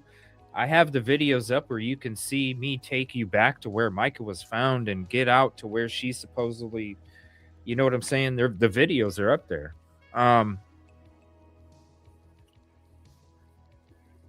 Trey and I did a recreation of Johnny's, and I hate to see this because I see there's somebody that put out a live about Johnny Jacobs and how he wasn't there and all this other stuff. And yes, his story, listen, I'm not going to lie. I told you guys, I'm blunt with you. I had issues with his story, but it was kind of it there towards so back in September or October of 2000 September or October of 2024, I was in discussions through a back channel with Johnny, and I was going to go on a boat with Johnny.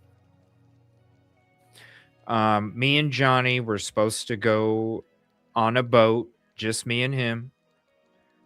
I know people were like, you're fucking stupid. That's dangerous. And I'm like, look, it has to be done. Okay.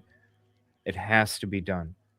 I need to be able to ask Johnny these questions while we're doing that same boat ride that he took. And it's unfortunate because literally, and you guys know, I went there. I was scheduled to be there. I was scheduled to be there. When was it? It was October,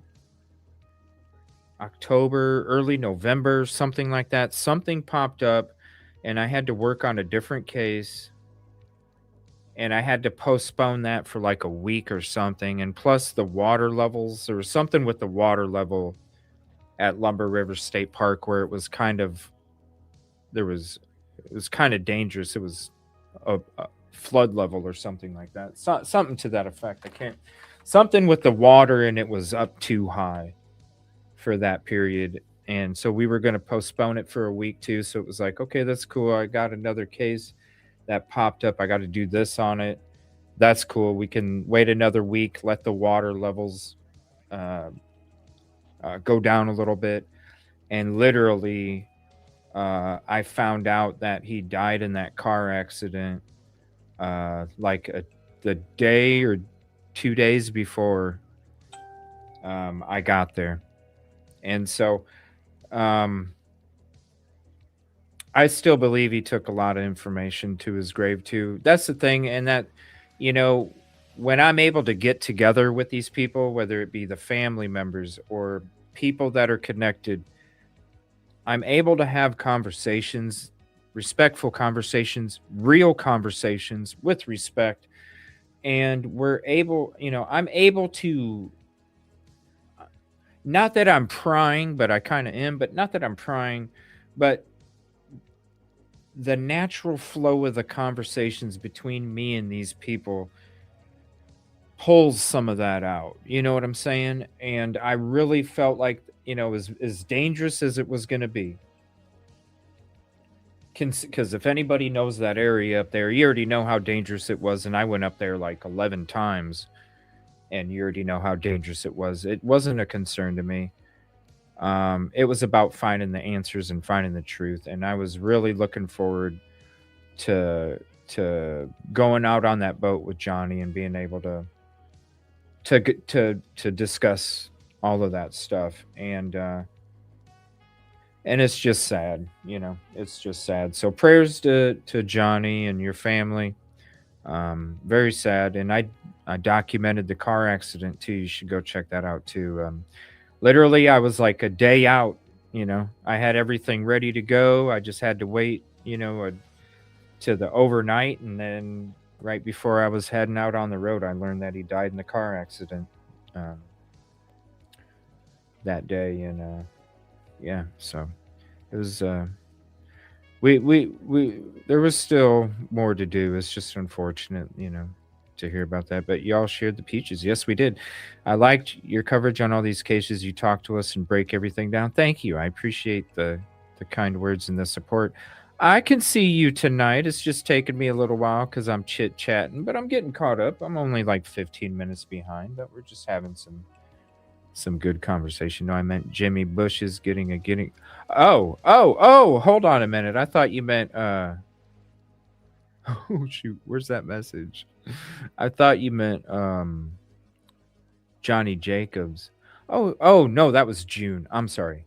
No, I meant Jimmy Bush is getting a guinea pig to go to the door and stuff. Is probably gullible to believe that Jimmy would share. Oh yeah, like Jimmy. Yeah. Oh, for sure. It was basically to he's the coat, you know? Like he's the coat, he's the cloak around you. So you'll tell him whatever you want to tell him cuz you already know what the end result's going to be. He's going to meet the same fate. He's going to meet the same fate. I thought her wallet cards were. Well, here's the thing, Miss Cosmo. We had heard we had heard that the meds and the medical equipment were taken, and that was from TMZ. TMZ reported that the medicine and the medical equipment was taken with Nancy from the kidnappers. Now I'm hearing that that stuff was never taken from law enforcement. So I don't know. You tell me.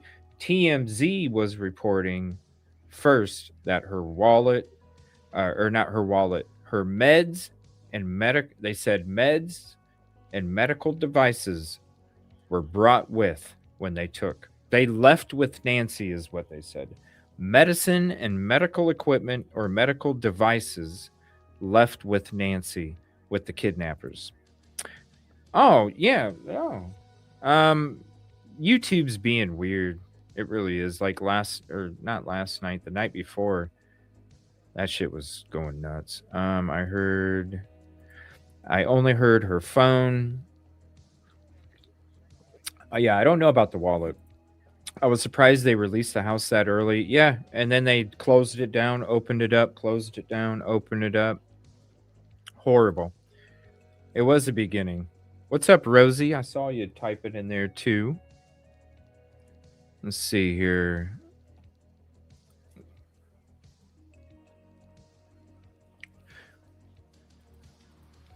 We'll be having Rosie on tomorrow. A lot of ethnics don't. Yeah, they don't. I don't even. I'll be damned if I'm giving my DNA to the shit. Be damned.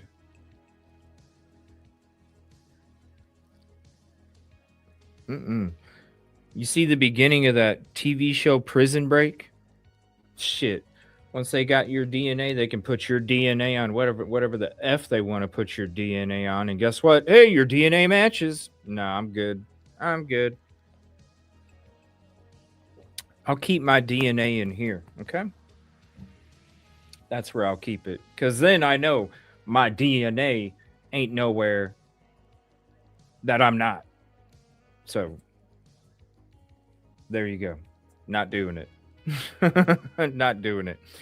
You think Nancy is? I do too. I do too. In a different state. Okay. I think she's in the Tucson area. I do too, but I don't think she's with us anymore. Sadly, no longer with us. That's what I'm thinking too. Yeah.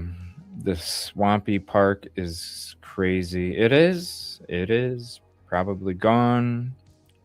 It is very corrupt, she raid, yes. And 11 times.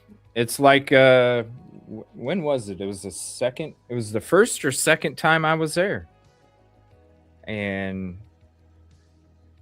got approached by 5 people and surrounded. And then it led to more people. And I'm by myself, and they knew that they already know you're not from there because they call them lumbies, and lumbies are the only ones that are around there. And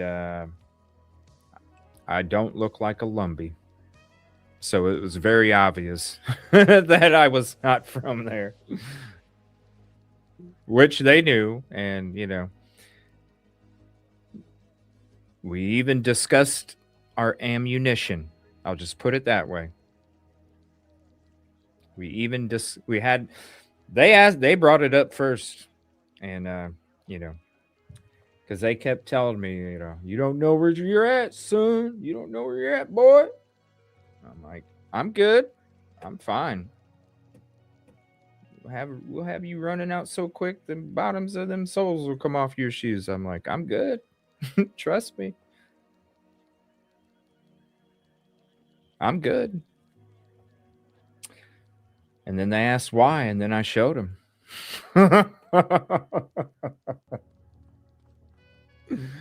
And then they asked what I got, and I said, it don't matter what's in there. It matters who pulls it first, my friend. That's what matters. And then it simmered down a little bit after that, right? Because they're like, okay, this dude ain't no pushover. He would have ran. It seems so long ago. Yes, I know, right? It's been a couple years, though. You got a gift that a lot of people feel comfortable opening up and speaking honestly with you. Yeah, it's crazy. Like, whenever I'm out boots on the ground, you see like all the people, and I love it. I love that people are that comfortable that we can chit chat. They can trust me that I'm not going to share shit, you know. So yeah, it's a lot of people reach out to me for information because they know that I'm not gonna share it. And if I need to share it to law enforcement, I've done that too, where people have reached out to me and said, "Hey, I don't feel comfortable sending this to law enforcement." I'm like, "Look, if you're not going to do it, it needs to go to law enforcement. If you're not going to do it, then I'll freaking do it. I'll put my okay, thank you. All right, I'll do it. I don't give a shit. It needs to go there, and if you're not going to do it, then I'll do it. Beginning to think that Sheriff Nanos or whatever the hell his name is, he might even have some. I don't know, honestly. I mean,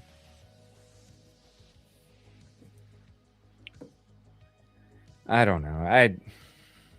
I know there's a lot of people saying that. I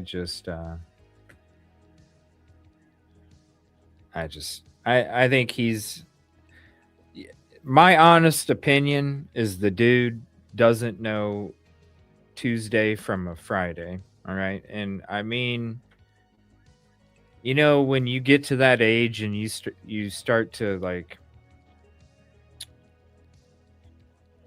you get to that age and you start to not really think clearly, like you do dumb stuff. It's like, why'd you do that, Grandpa? I'm sorry. Eh, That's I'm getting the old guy that just doesn't even think properly, like, oh, it could take years to find her.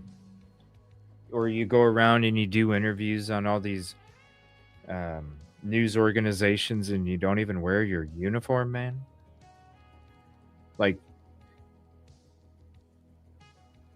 to the average person that doesn't know who you are and they're coming across a video and they see that shirt that's on you, don't you know that just by the view of the thumbnail of seeing that uniform, it's going to make somebody take it more seriously?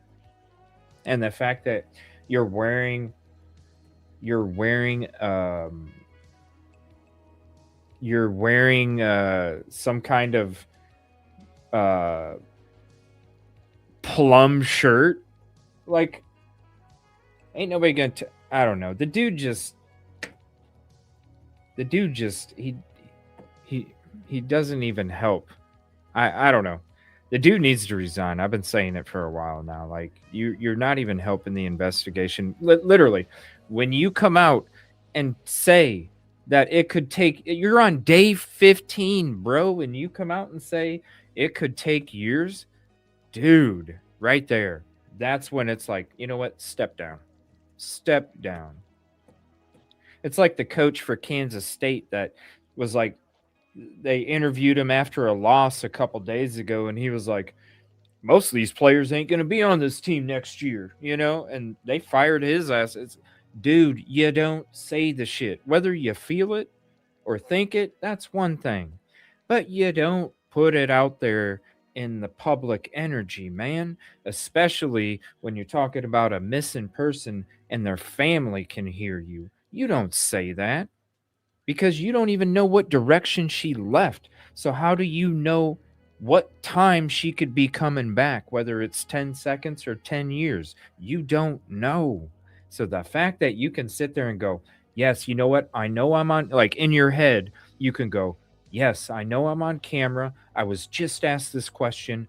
You know what? I am cool to say that it could take years. And then it comes out of your mouth. That right there, like, no. Step down. Step down equals tomorrow morning visits. Oh, hey. They got to stop with this ransom BS, man. They really do.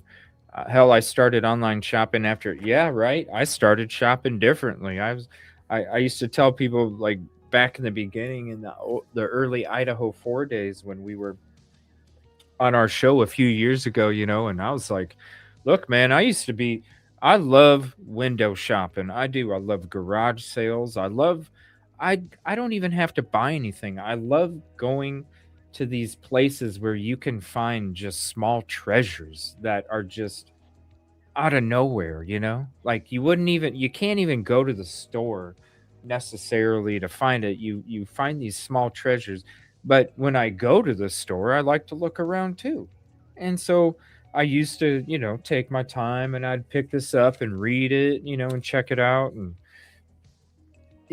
just, and then after Idaho 4 happened and the whole IGG stuff, I'm like, shoot, I ain't trying to touch that coffee cup that I was thinking about buying, and then somebody comes and buys it and does a really gross thing and doesn't wash it and drinks out of the coffee cup, and then all of a sudden they get killed, and next thing you know, they're going off the coffee cup and they're like, CJ's DNA's on here, and I'm like, damn, I just picked it up because it looked cool at Walmart. Not trying to have that happen. I'm not trying. Listen, I'm not trying to have it happen. So now I just look at it, and then if I really am going to buy it, then I'll pick it up. So yeah, it's changed how I shop too. I agree, and I'm adopted. Would love to have some answers, but won't go the aw. Yeah. I don't know. You do learn a lot of stuff, you know what I'm saying? There's um I've got brothers and sisters out there that I don't even know about, and I don't even know if that's true. And that would be an interesting thing to find out. But at the same time, I just don't want to give my DNA to the I just don't want I want to keep my DNA in here. That's where the DNA started, and that's where the DNA will end, as far as I'm concerned. If you're not from the area, yes, they do. Oh, big time, big time, big time. My stream. What's up, Cherry? My stream is the YouTube featured stream right now. That's weird. I don't know what that means. I never heard of that. Sent my kid to college. They came home in a frat. What's up, Senior Wazowski? Yeah, did you hear about that stuff with the University of Iowa and their frat? Cops came to a house or something, and there's like 30 or 40 frat students tied up and blindfolded in a basement or something. I don't know. Something weird happened. I just saw it pop up. Another Inside Edition story. We'll check that one out here in a minute. I've got a lot of plea that feel comfortable. Oh, people that feel comfortable opening up to me quickly. I'll take things to my grave. I feel like a therapist sometimes. Yeah, that's awesome, and that's sweet of you to do that, because there's not a lot of people that are willing to sit down and listen to people. So that's awesome, and that's sweet that you do that. Uh, Key says, I explained what the locals think of him before. He's got a personal grudge against the FBI and busy micromanaging a SEA tour as opposed to. And that's that right there. Yeah, that's like the best way to describe the sheriff. I don't necessarily think that he's involved. I mean, gosh, JLR's chat is nothing but the sheriff being involved. It's so crazy. I mean, it's just crazy. Um, but um, but yeah, that's pretty much the best description of what he is, what's going on, you know, and all that. If you're enjoying the stream, help us reach more people. Make sure to drop a like, subscribe if you're not, and share this out to your socials and friends. Because hell, if you're hanging out with us, why not some of your friends too? And we definitely appreciate you and thank you for being here. Whoa, StreamYard just reset my comments for some reason. I'm a claustrophobic. Yeah, I'm not. Shoot. Leave it to Iowa to have frats with circumcision. I don't know. It's just something that popped up. Don't touch the windows. Yeah. Mm-mm. No. No. All right. So we got through all the comments. 2 hours. Great conversation. So here's some more updates. Okay. Let me break this down. Let me see here. So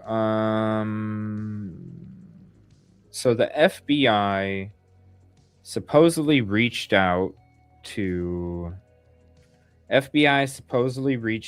Mexican authorities. Before that, they already checked all of the Border Patrol cameras in the very beginning and didn't see any signs of Nancy or what they felt was the abductors. They also notified the Mexican authorities. The Mexican authorities came back and said that they haven't found any signs that Nancy even crossed the border. The FBI hasn't found any signs that Nancy crossed the border. And so the FBI, even though initially, and I know there's a lot of people still promoting this Mexican stuff because this was put out earlier today, that the FBI is not really considering the move or the kidnapping to Mexico as very plausible. So that's the real, okay? And I never thought it was either.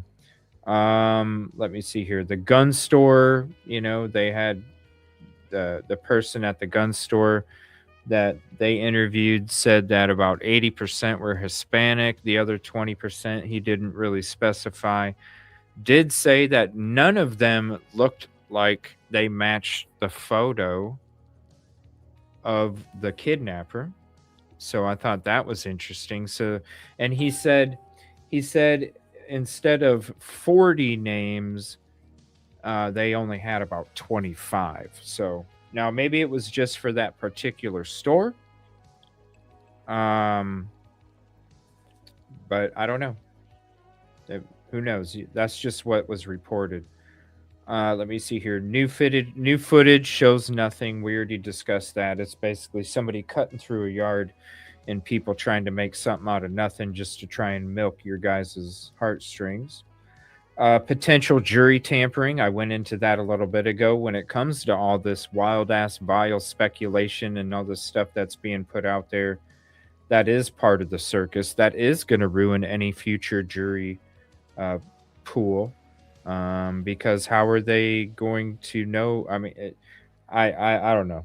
It's just a circus, and I if this thing goes to a trial, I it's not going to be good. It's not. There's a grave site. Here's something else that was reported a little bit ago. There was a grave site that got reported as a tip. The grave site was not a legitimate tip. So that was the law enforcement went out there. It was not a legitimate tip. Let me see here. They're talking about a new theory. They're not releasing that yet. Let me see here. January 11th. Something about there was something about Mexico, but I think that ended up not even being legit. I am going to be doing some new episodes like during the daytime. So when I have coffee breaks and stuff, if there is something that comes out, I'm going to start doing some short videos, and I'm going to be calling them coffee conversations with CJ. And so it'll be little videos of me popping up for 5 minutes, 10 minutes, 15 minutes, 20 minutes, 25 minutes during the days, different parts of the day, whenever I'm going to sit down and have some coffee and take a break. That's when I'm going to come on and do a little video. So if you see me live pop up for 5 or 10, 15, 20 minutes, just chit chatting about maybe some updates that came out during the day or something, look for those. I'm going to be starting to do some of those there soon. Just a couple a week. Coffee conversations with CJ. Just say hello during the day. Look for those. But other than that, yeah, everything else is the gravesite. I know. Okay, so there. I do want to share one thing before we get going. So, when it came to the address, hold on. I thought I saved it. Let's see, where's my bookmarks? All right. They're saying that there's no additional footage. There's no additional footage of the kidnapper. Now, I said there would be additional footage of the kidnapper because that ring cam or the Nest camera is going to keep recording as long as there's movement, whether it's in somebody's pocket or in somebody's hand or whatever, right? But they're saying there's no other video of the suspect other than what's on the Nest camera. So let me share this with you real quick. And let me throw this up here for a second. Okay. Actually, hold on. Should be a Chrome tab, no? Oh, no. All right. So there's not going to be any other video because look, there's not going to be any other video. Now, also, the reason I think that there isn't going to be any video of a vehicle is because I don't, it's like when I broke it down and I said, this is how they did it. This is where they parked. This is where they were at. This is where they were standing. This is where they were walking. This is how they got in. This is what they did inside. This is how they left. This is what happened when they left. I did all of that. So when you are looking at this neighborhood, okay? Oh, where'd it go? Hold on one second.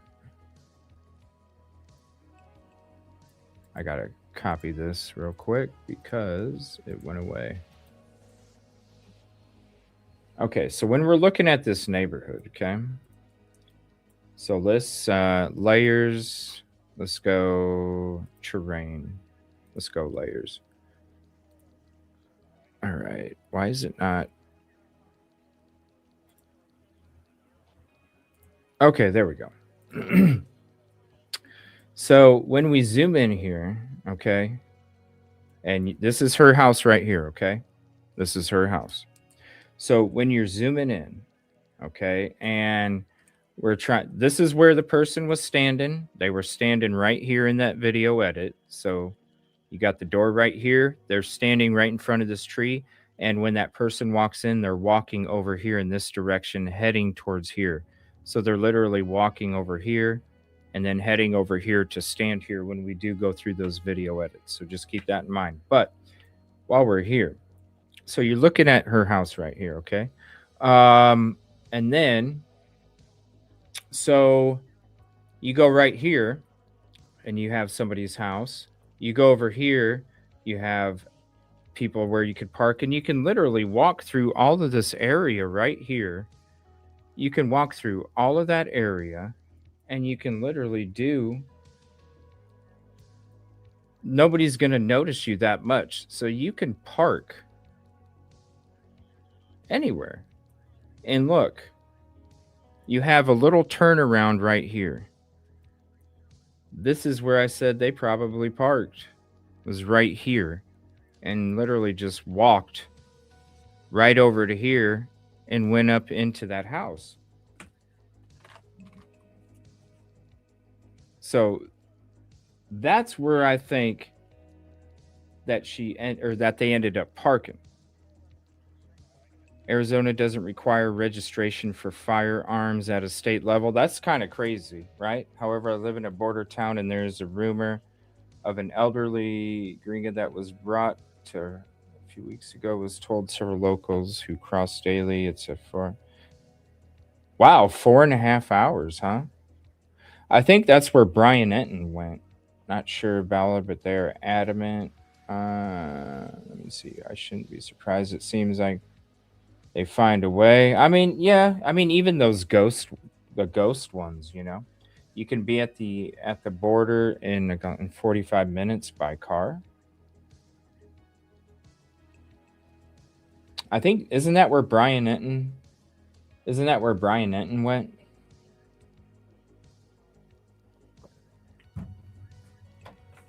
I think that's where he went. All right, so let me get to some of these updates here. Let me check flight radar real quick. Nothing's on the scanner. All right, hold on. Let's go to flight radar. Let's see. There's just some helicopters. Let's see. Okay, Air Force helicopter. Nothing. Yeah,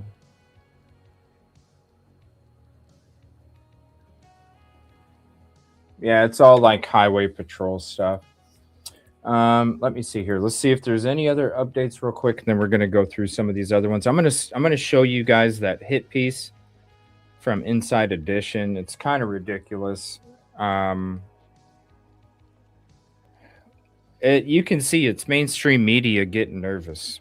Mainstream media is getting nervous because and I think that's why a lot of them are still camped out in front. I think a lot of them are camped out in front because they don't want to let social media capture something. And so it's kind of like they're feeding off of each other because they're both there because the other one's there. Because other than that, she's not walking up the driveway and they're not having a joyride through the neighborhood.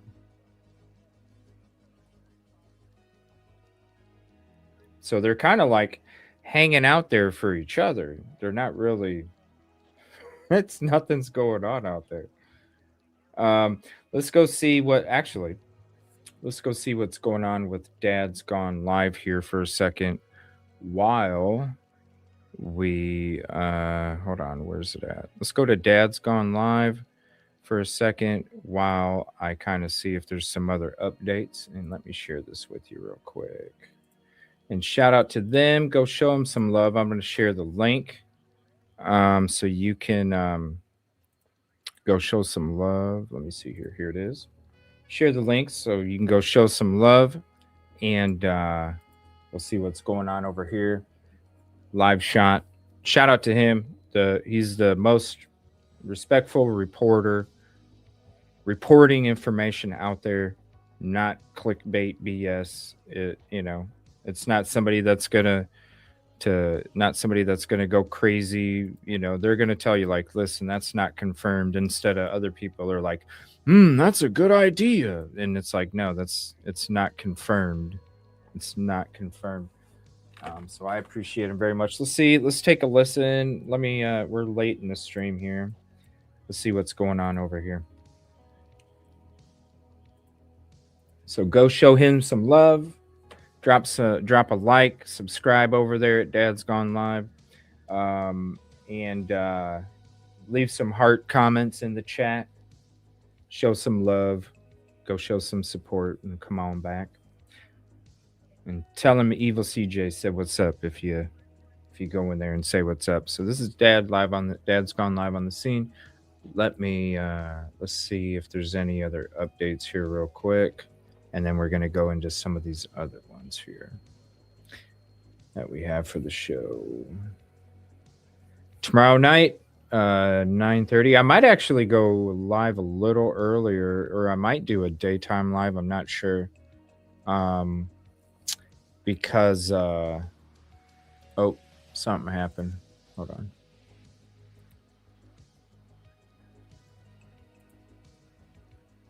I'd have to refresh it.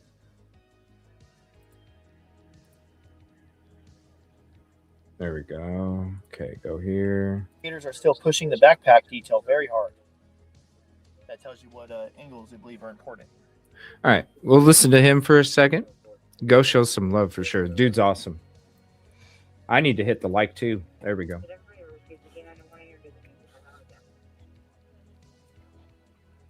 But tomorrow night, we're going to be going into the video edits. And Saturday night too. And Saturday night will probably be a longer show. I'll probably be on a lot earlier on Saturday. Tomorrow night, 9:30 p.m. Central with Rosie. Might go live in the afternoon, not sure. Won't know. It'll be a last minute live if I do tomorrow afternoon. But we still might. And I'm going to be hitting those video edits, especially Saturday night too. But we're going to hear what Rosie has to say Friday night, Saturday night. I'll be digging into some new edits, some new edits. So we'll be working on new edits tomorrow night and Saturday night. But Friday night, we're going to be looking into it and kind of discussing everything. When it comes to Saturday night, I'm actually going to be doing my stuff live. So I'm saving certain edits to work on until I actually go live. So I had some comments that reached out and they said that they would they like how I break it down. They like how I explain everything, and they were like, it'd be really cool to see it in action. And I was like, okay, well, let me save some of these edits, that because I have a bunch I have to still work on, and I'm like, it would actually help me out. Let me take this chunk of edits, I'll leave it for a Saturday show, then you all can watch me do it live. And then Friday night we'll kind of go through it, get Rosie's opinion on some things and see what she thinks, and then do go into some other new video edits tomorrow night. So tomorrow night will be conversation and a mixture going into them, and then Saturday night you're actually going to chill back with me, sit back with me, and we're going to do it together. So I think that'll be kind of neat. So that's what's coming up for this weekend. And I'm not really seeing any other. I mean, there's the normal talk about the same things that have been discussed the last couple days when it comes to Nancy's case. And I don't care to just rehash the same thing over and over and over and over. But there was a couple things I did want to share beyond the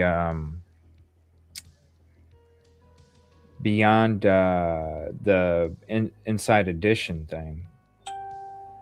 Jeez, that I'm sorry, my Facebook is like blowing the hell up right now with these video edits. Because people are seeing this stuff, and it's what is going on with the stream? Oh wait, I think he's in like a. Or somebody said the other day that it was like a bad connection or something. Oh, hold on. Bad connection or something. All right.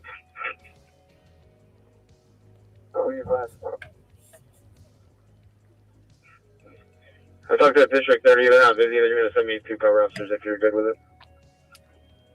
Yeah, there's nothing going on. Nothing going on the scanner right now, just regular stuff. And let me take you to flight radar here. Let me see here. Let's take you to flight radar. So as of right now, you can see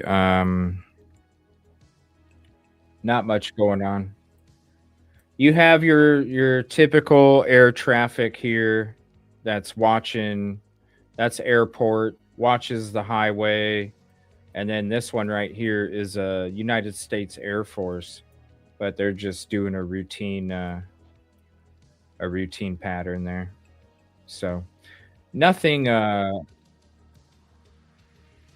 nothing too crazy. All right, let me see here. There's that. We'll get rid of that. Okay, let's go to. All right, let's go to the Inside Edition hit piece. So check this out. And I might get in trouble, but that's whatever. All right, so check this out. Let me switch this back over to here. Check this out.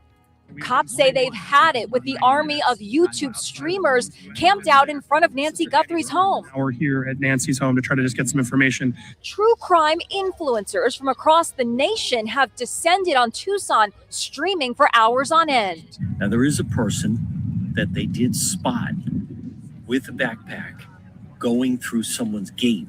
Any snippet of information becomes major breaking news streamed live. We heard the guy go in, but when he was coming out, he said, I got it. I got it. Don't know what that is. Jimmy Williams sits in a lawn chair streaming around the clock. In this live stream, he teases shocking chaos at the Guthrie house. See what I'm saying? They even copied his thumbnail. They literally went to his live stream, and you see how it's got like, you can tell that it's a shitty crop job too, because look, they cut out, see that part? You can see little bits of it. Oh, hold on. You see how you can see little bits of it still in the shocking chaos words? There's little chunks of what was part of the thumbnail. And then look, they did a crap edit job where, oh my God, it's so horrible. Like there's chunks all over it. And then they just did like some kind of background remover with Canva and just plastered it on there. Isn't that crazy though? Like, it's horrible. Look at it. Like these all, hey, can we interview you? And they were like, yeah, sure. And it's like JLR was like, are you gonna do a hit piece? Right. Oh, I know, dude. Right. Yeah, there's a yeah. Yeah, dude is looking bad, man. I'm kind of worried, like, because he had some health shit last year and he was a lot skinnier back then. And yeah, it's like, dude, I know, like, that kind of medical thing, like, you need to be like fucking exercising, dude. You know what I mean? Like, you need to be exercising. What's up, Michelle? Thank you for hopping in. Appreciate you. Hey to you. What's up, Amma? I saw you in Dad's Gone Live. We were checking his live out for a minute, shouting him out. He does awesome stuff. So good to see you as well. If you're in there, tell him what's up. This is that hit piece. I'm going to play it again, a little snippet for you guys. And they're getting mad because it's like I said, I was bringing it up 3 years ago. I was telling people we are the new news. And now look, we're being quoted as the new news. They're getting jealous as shit. I told you guys a year ago, I said YouTube the numbers have shown that YouTube took over TV. Took over television. YouTube is the most watched for anything. That goes for TV shows, that goes for all of it. YouTube. They're getting jealous because I was saying this 3 years ago. They're getting jealous back then because they have boardrooms up above them that they have people sitting at that desk and they demand 4 to 6% growth every quarter. It doesn't matter what excuse you got. We need 4% to 6% growth. We don't care if the economy's shit. We don't care about nothing. That's why they're doing what they're doing, because they're freaking out. Because now they're not getting the 4 to 6% growth every quarter because of us. Now it has gotten to a point a few years later where now all of a sudden we take over TV, mainstream media, and then you have people like this that want to put a little clip together because you should have seen it. When they were out there, oh no, we just wanted to interview, being all nice and sweet, which is how they do.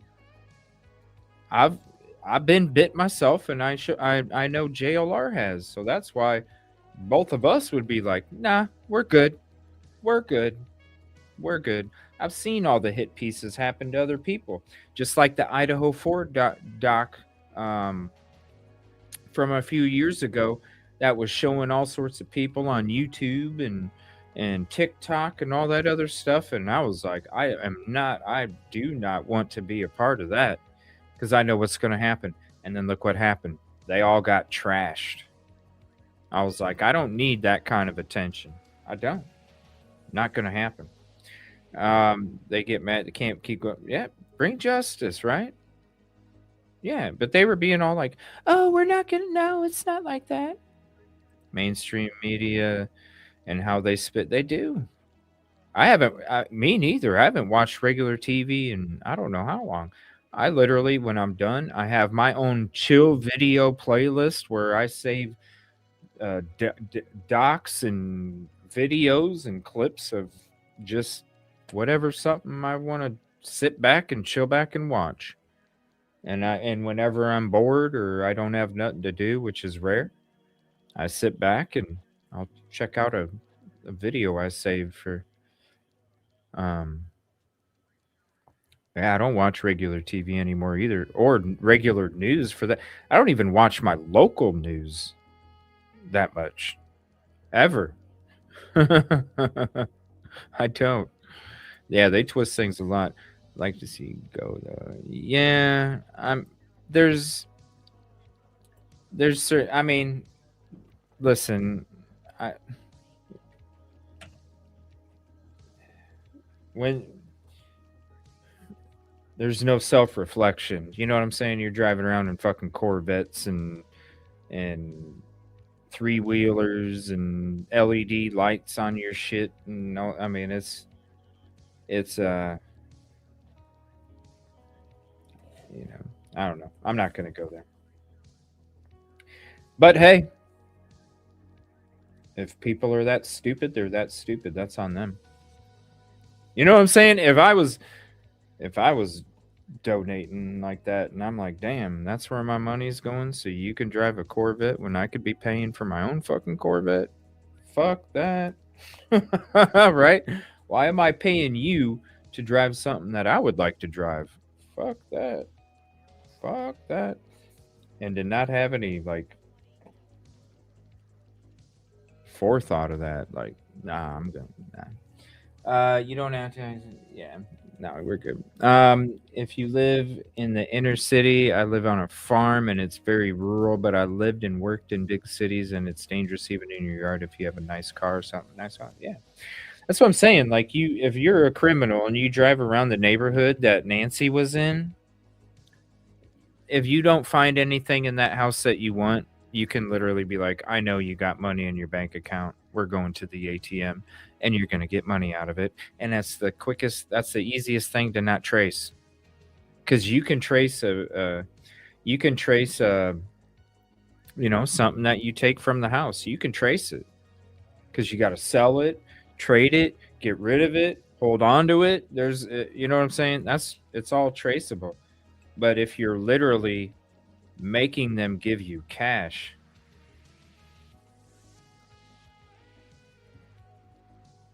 good luck. You know what I mean? And you can exchange that cash for anything. So that's what I think the motive was just, it was a nice house. Hey, she's got money. She's got to have it in the bank. It's the easiest thing not to trace. Let's get rich. Be done with it. Oh my God, it's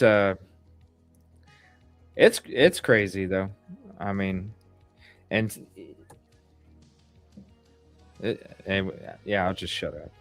Cops say they've had it with the army of YouTube streamers camped out in front of Nancy Guthrie's home. Now we're here at Nancy's home to try to just get some information. True crime influencers from across the nation have descended on Tucson, streaming for hours on end. Now, there is a person that they did spot with a backpack going through someone's gate. Any snippet of information becomes major breaking news streamed live. We heard the guy go in, but when he was coming out, he said, I got it. I got it. Don't know what that is. Jimmy Williams sits in a lawn chair streaming around the clock. In this live stream, he teases shocking chaos at the Guthrie house. So what was the chaos? He got in an argument with Nancy Guthrie's neighbor over where he parked his car. The only action that's been out here is when the lady called the police on me. Cops say they've had it with the army of YouTube streamers camped out in front of Nancy Guthrie's home. Now we're here at Nancy's home to try to just get some information. True crime influencers from across the nation have descended on Tucson, streaming for hours on end. Now, there is a person that they did spot with a backpack going through someone's gate. Any snippet of information becomes major breaking news streamed live. We heard the guy go in, but when he was coming out, he said, I got it. I got it. Don't know what that is. Jimmy. Dude, I mean, it is some clickbait shit, let's be honest with you. And you see the chats and you're like, damn, that's some vile shit about family members and the sheriff and all this other stuff. I mean, I'm critical. You know what I mean? I'm critical, but I'm not like that. I'm like, damn, shit's wild over there. Shit's wild. You're good, Amma. I had to though a little bit. You know what I mean? I had to. I had to. Dolores, thank you so much for the $2 super chat. Hold on, we'll give you some confetti. Thank you so much, and I appreciate that. Let me hit the heart and the like on that, and there's the confetti. Thank you, thank you, thank you, and thank you for your contribution and being a part of the community as well. Now, if I can be a pro at this, am I going to be able to get my screen back to where it was at? No, I didn't. Oh, no, I messed it up. Crap. Is it this one? Yes, it is. Hey, I've been gone for 6 months. It is what it is. Cajun Adventures, who cares? Some people care. But when it comes to, like, Busby, that's like another perfect comment. When did 4 to 6 streamers become an army? It's crazy. It's crazy how they twist it, man. That is. Jimmy Williams sits in a lawn chair streaming around the clock. In this live stream, he teases shocking chaos at the Guthrie house. So what was the chaos? He got in an argument with Nancy Guthrie's neighbor over where he parked his car. Did anybody I didn't notice that cuz I'm not tuned in. I don't really watch him. I'm just going to be honest, like when he made the comments about he's the only one that did a real search for Sebastian Rogers, and I'm just like, who the fuck are you, dude? Right? Like, who the hell are you, man? It's like, okay, I'm good. I'm good. Yeah. Oh yeah, he probably told him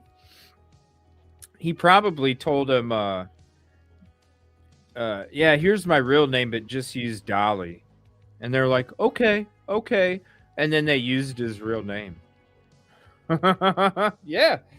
These people, that's why, listen, like, I'll go on Court TV. Court TV's different. All right? Let me see. Let me drop that link if you haven't seen that one.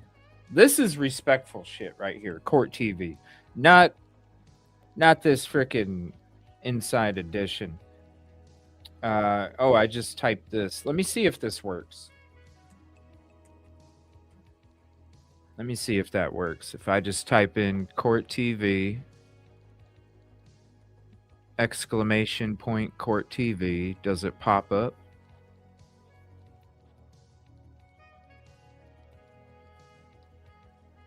Maybe not. Yeah, it's yeah.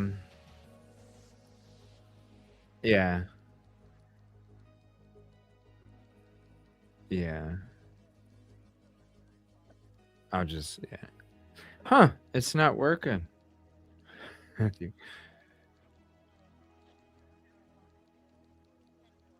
Yeah, well, he probably thought that they would. And that's the thing, like, you don't have any foresight, like, to go, oh, they're probably going to do this, which, I mean, it doesn't take rocket science to figure it out. So I'm surprised at the people that did do the interview, you know. But yeah, they probably told him, oh, yeah, we'll use your name. And he's like, okay. Yeah. And, well, I mean, hell, did you see what? I saw a clip of her getting mad at him, or no, he got mad at her, like big time got mad at her because she gave him the wrong address or something. Like, somebody was getting raided. One of those nights, somebody was getting raided and he was late to finding out where it was at. And she gave him the wrong address and he just blew the F up on her, man. I was like, whoa, is that what really happens behind closed doors? And that's not even behind closed doors, because on camera is not even behind closed doors. She said,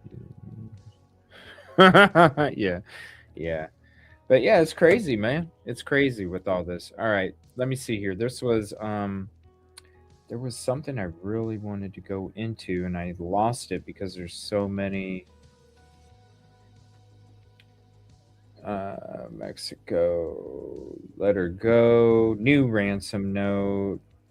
Let me see here. What was it?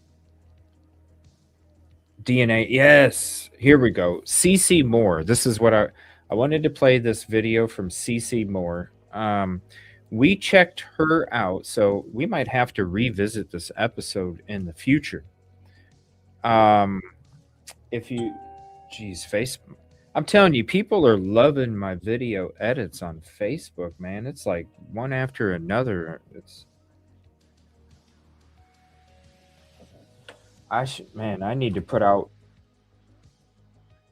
I need to like sit down sometime. I wish that I had somebody that would just do this shit for me. Make my clips, please. You know, make my clips.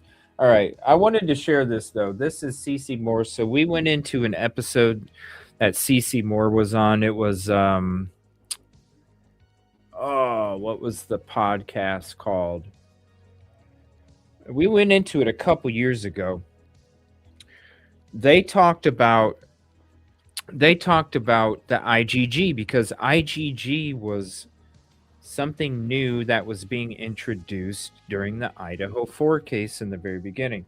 Now, this episode, CC Moore goes over, because we were all confused, because when we first heard IgG DNA, we're thinking straight blood, straight blood DNA.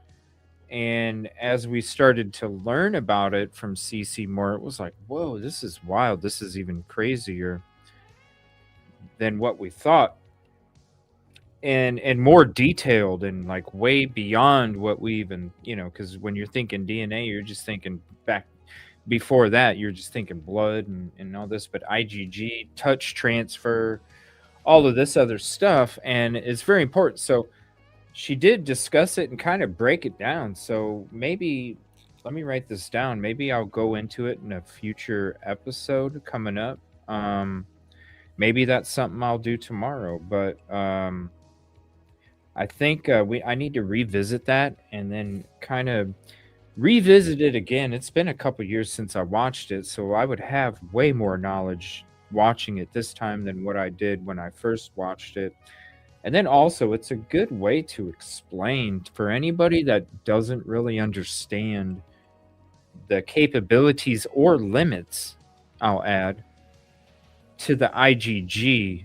It's a really great episode. It's like 50 minutes long. She is fantastic.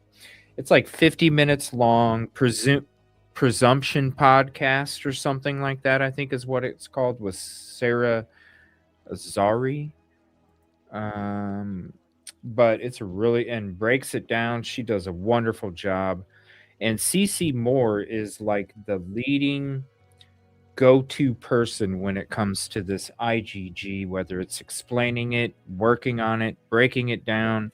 She does a wonderful job. And so I wanted to play this episode because she is specifically talking about the Nancy Guthrie case.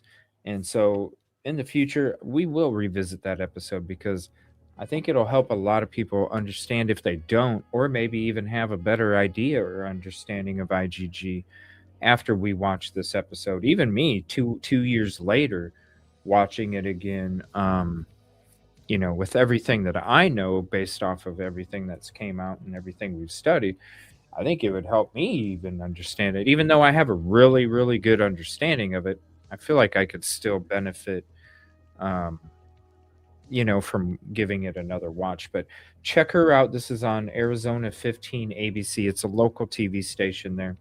And she's going to discuss the Nancy Guthrie investigation and the ties to the IgG, what could be possible, and also, like I said, the limits. Check this out.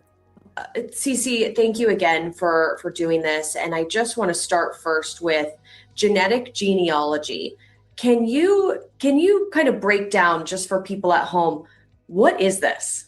Genetic genealogy is the combination of using DNA and documentary records to learn more about someone's family tree. Traditionally, we used it to identify long dead ancestors. Everybody has what we call a brick wall in their family tree where they can't get past a certain point in the paper trail or the records.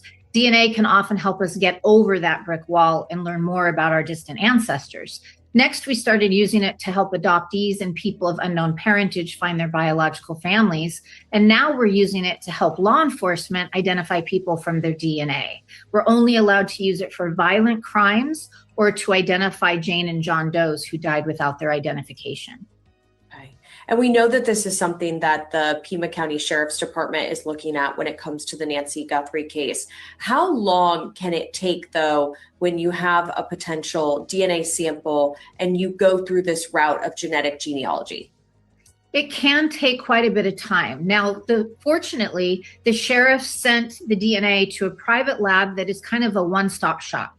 They're great at extracting the DNA from the evidence and then creating two separate profiles. The one that's uploaded to CODIS, the type of profile law enforcement has used for decades, and then the different type of profile that we need for genetic genealogy. And so it will save time to send it there because they were able to create both of those profiles in parallel. So we don't lose time when they don't get a CODIS hit, they can jump right to the genetic genealogy. Once they get that profile created, which is hundreds of thousands of genetic markers across the genome, I hear it's a mixture in this case, at least one of the samples. So then they have to work with the bioinformatics scientists to separate out that DNA and make sure that they are working on the person of interest DNA. Then once that's done, it's uploaded to the databases that have agreed to work with law enforcement on the genealogy side.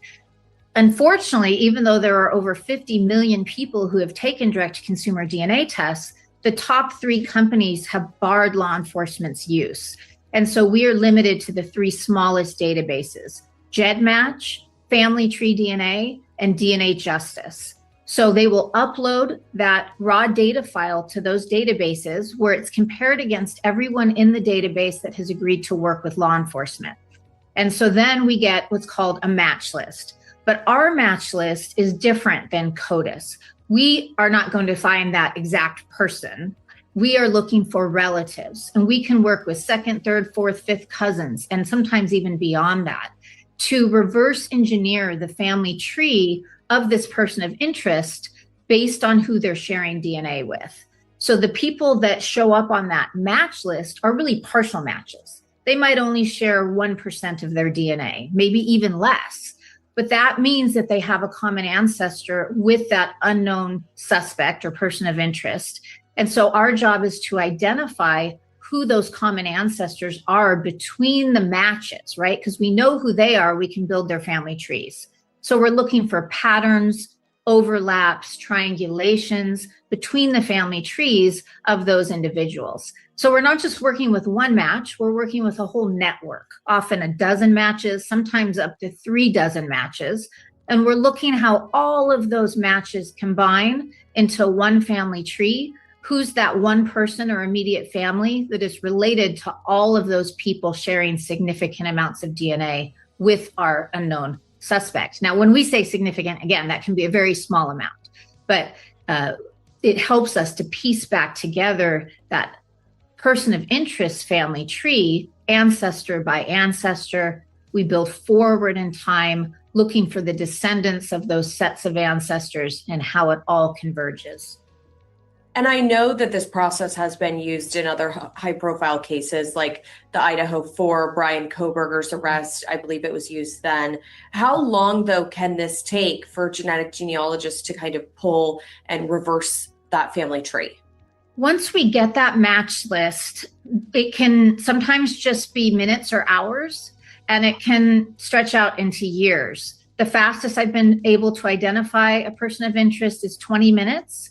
And then I have some cases I'm still working after 7 years. However, I will say with the resources going into this case, it won't take years. My best guess is weeks. If it's a person who has deep roots in the United States, it might just be hours. So it really depends on the population group of the person or persons they are trying to identify. Yeah. I know here in Arizona, we've also seen familial DNA used when it comes to cases. Can you describe for people the difference between familial DNA and how that is used in some of these criminal cases? I'm really glad you brought that up because there's a lot of confusion between familial DNA and genetic genealogy, and they're two different things. Familial DNA searches are allowed in the law enforcement databases in some states, and they are looking for a very close relative. So if they don't get that exact match in the law enforcement database, in some cases, they're allowed to do a familial search, but it can only detect immediate relatives, typically first degree, which is parent, child, or full sibling. They can also do a YSTR search in the database. It's a little bit more complex, but they're looking for someone who shares a Y chromosome with the unknown male person of interest. And that would mean they share their direct paternal line. They might have the same surname then. An important distinction, something that people do really confuse all of the time. When we look at the DNA in this case, we know that they are saying that they had some from inside the home. They also had some from these gloves that were found 2 miles away. Now, we don't know the strength in these samples. Can you describe for people what that would mean, a strength in sample? Sure. So there are varying amounts of DNA that are left behind in different samples. If you have, for instance, a blood sample, that would provide a lot of DNA. Any type of biological fluid, semen, saliva, is a very strong source of DNA. But you can also detect DNA from what is called transfer, or it's more commonly known as touch DNA. That's usually just a few skin cells, although it can be more if somebody has handled something for a long time. If your hand is in a glove, you're going to leave a lot of that transfer DNA there. So it's still very doable. Regardless of what type of DNA, it can absolutely still be used. The equipment has gotten so sensitive that we really just need a few skin cells to be able to create the profiles needed for both law enforcement profiles and genetic genealogy. So I have a lot of confidence they will be able to extract enough DNA to be able to create those profiles. This lab, the private lab that the sheriff sent the samples to, is extremely good at extracting DNA. In fact, a lot of my successful cases are ones that they have done the DNA extraction on, because that's not something Parabon does. So I have full confidence that they will be able to create those profiles.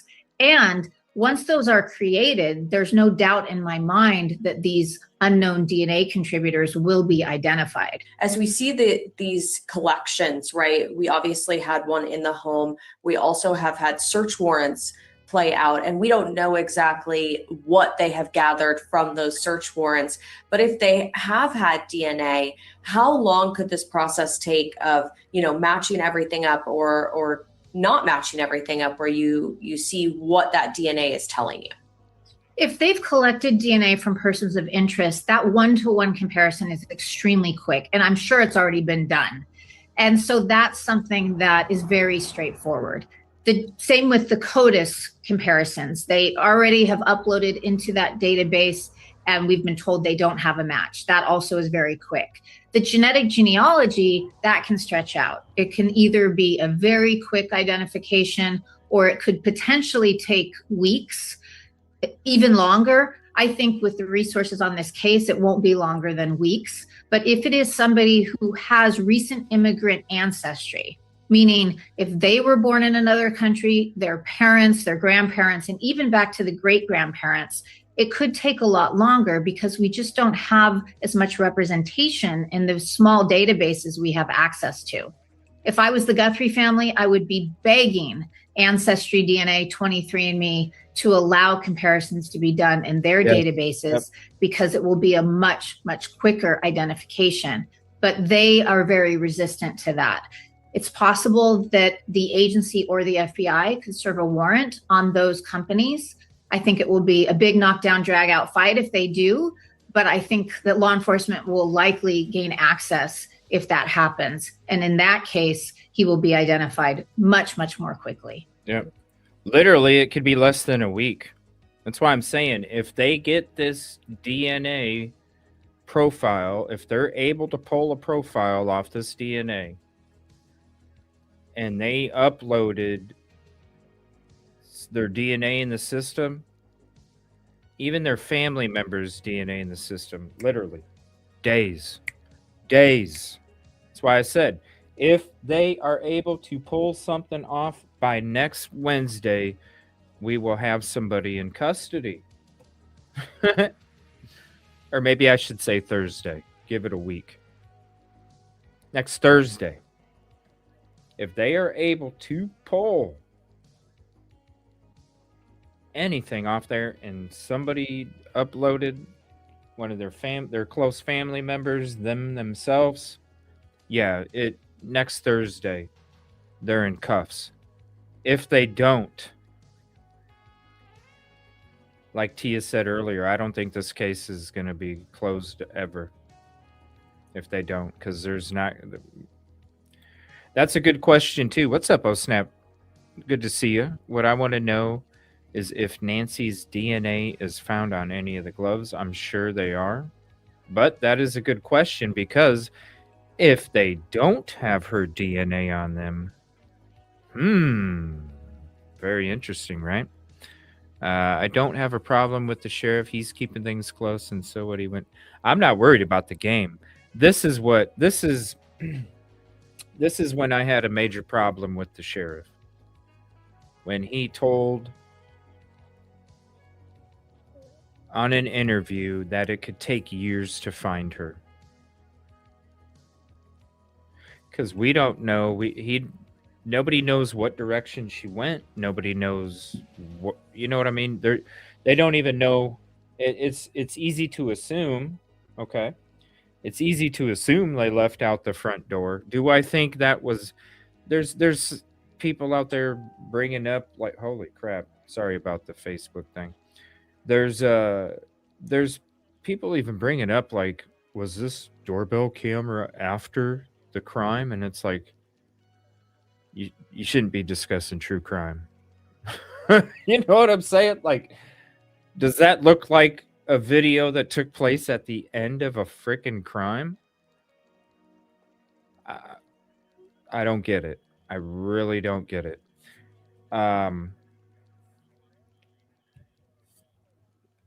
When the sheriff comes out and says it could take years, that right there, I'm like, dude, even if you think that, you don't say that. Even if somebody's asking you that in an interview, you don't answer that question. You just don't do it. Because he didn't know what, you know how much egg he would have on, and really nasty egg he would have on his face if he said, one day he was like he did. He was like, it could take years, and then tomorrow morning Nancy's found safe. That's fucked up. He didn't know. And even if you did know that it could take years, why are you saying that so the family could hear that? That had to be devastating. You know what I mean? The lead, just think about it. Your family member, loved one, close one is missing. And the person that's heading the investigation comes out to the public and says it could take years to find them. That's crushing. That is very crushing. When literally she could come home tomorrow. That is when I'm like, dude, you need to go. You need to go. But I know there's people that like him. I'm not knocking that. I'm just saying that's what, because man, it's about the families. It is about the families, the victims, the loved ones, and that just could that right there is diarrhea. I call it diarrhea of the mouth because you let some shit slip out that wasn't supposed to, And usually DNA is the primary identity. They have a strong science. Nice. Yes, there's limits, just like she was saying. There's limits to it. There's limits. What is the main lab? I can't remember the name. It's in Florida. But it was kind of crazy that the FBI had to get a separate DNA sample in order to get that tested. So I hope they do. I really do, because honestly, and this is what I've been saying since it's gone this route now with the IGG. If they can't find anything, they're not going to ever find anything. And that's just my opinion. Analytics, probability, percentages, it all says that it's not the last exit, because anything can happen, but it's pretty much do or die for this IGG link, because if they can't get it, I just don't see them getting anything else. I really don't. As she said, the Y chromosome detection is getting better. X chromosome is from women and is considered mitochondrial and has been the primary source for the past 30 years. Well, we gotta hope. We gotta hope. Hey, what's up? This case,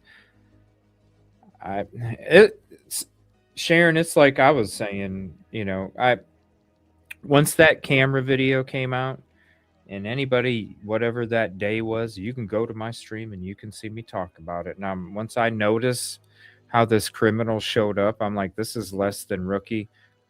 She didn't, before I seen that video, she was alive. It was a professional kidnapping as far as I could see, because there wasn't much out in the very beginning, and it was just a lot of stuff didn't make sense. And so I'm like, well, it's the only thing that would make sense is professional.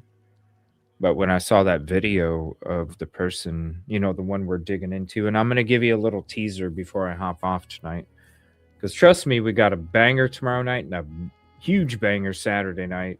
Tomorrow night, Rosie and I, we're going to be showing you some of the video edits I went through before, some of the new edits that I've been working on for the show tomorrow night. And then I got some new edits that I am not even going to work on, because some of you guys wanted me to do a show where I do it live too. You want to see the process, and it's a beautiful thing. And so I intentionally am saving some of the edits that I made already earlier this week. I'm saving those for Saturday, and we can go through those together on Saturday. So tomorrow night, I might be live tomorrow afternoon too. We'll see what happens. If I do, it'll be a last minute pop-up live. So if you're bored around 1 o'clock in the afternoon, just look up EvilleCJ, see if I'm live, because I might be. If I do go live, it'll probably be right around 1 Central or maybe before that. But we will be back tomorrow night. I can't wait to hear what Rosie has. I haven't even talked to her about the video edits, so I'm curious to see what she has to say about some of the stuff that we went in on day 17's episode. If you haven't seen any of the video edits that we've been working on here the last, ever since that video came out, definitely check out day 17's episode. It was the live before this one. And go to the 2 hour and 35 minute mark, and you'll be able to see like a good hour and a half, 2 hours of brand new edits that I was going through that night. And I have even more edits that are beyond that. If you were in that show, you know what edits I'm going to be showing you tomorrow night. So, oh yeah, there is somebody else in the background. There's proof. There's somebody walking around. You can see it on the show that I did before this one.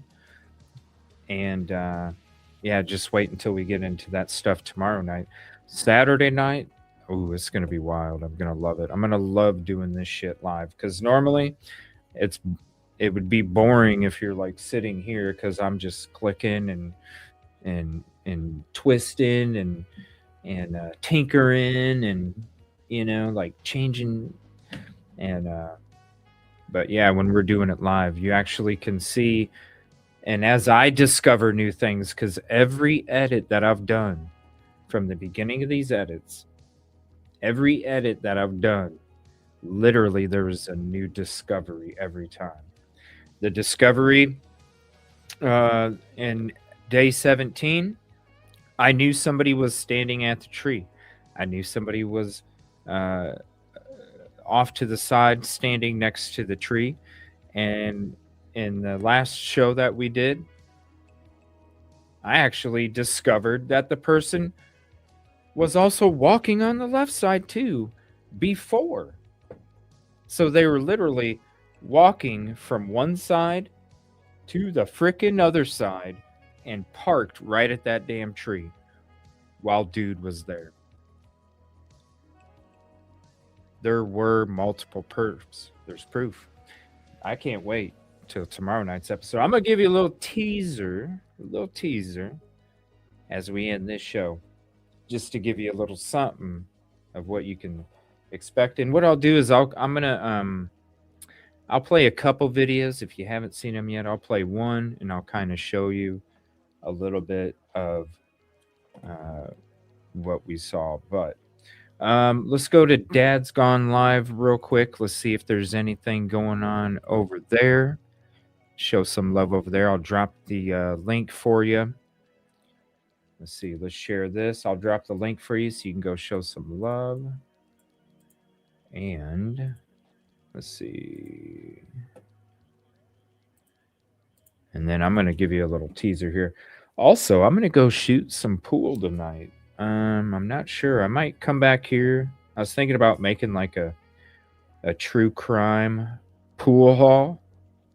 I think it'll be cool.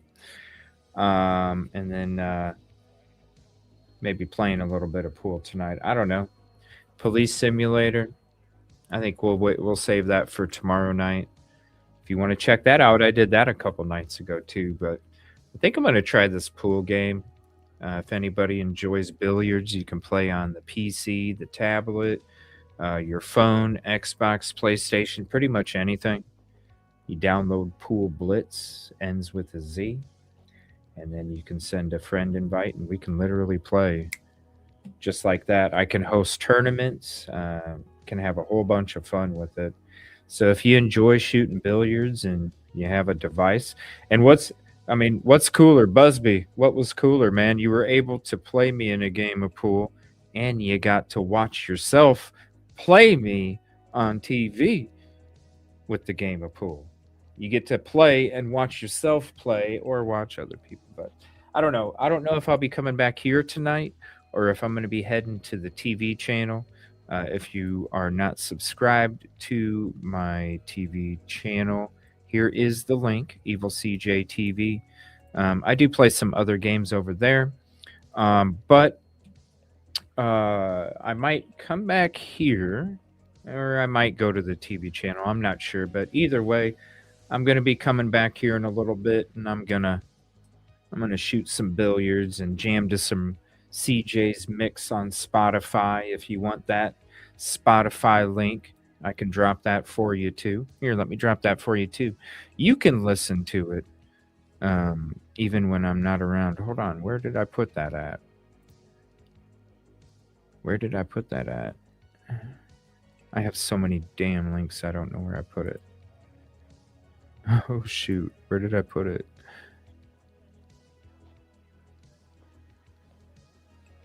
Oh crap. Hold on, I'll just open up Spotify and do the share.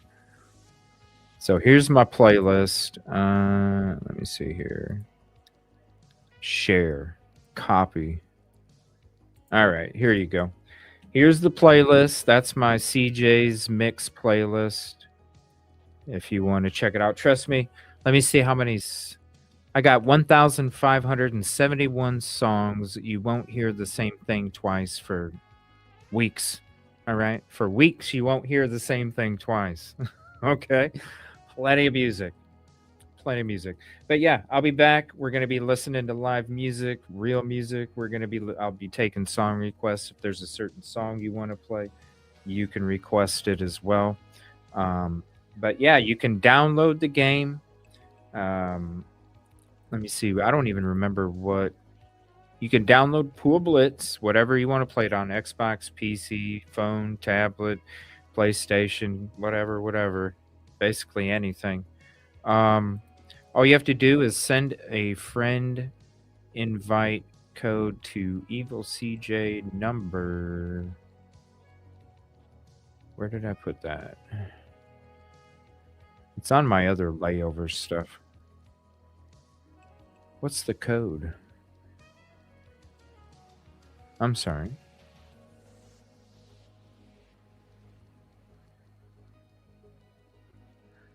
Where did it go? Okay, here it is. EvilleCJ number 6279. Is that going to add it? Here, let me do this. Oh my Lord, it's going nuts. All right. Flipping through all my damn screen things. Yeah, here's this. Oh no. 62. Now I lost it. Oh my gosh. StreamYard wouldn't let me upload it, so now I lost it. And now I gotta try and upload it again. Where did it go?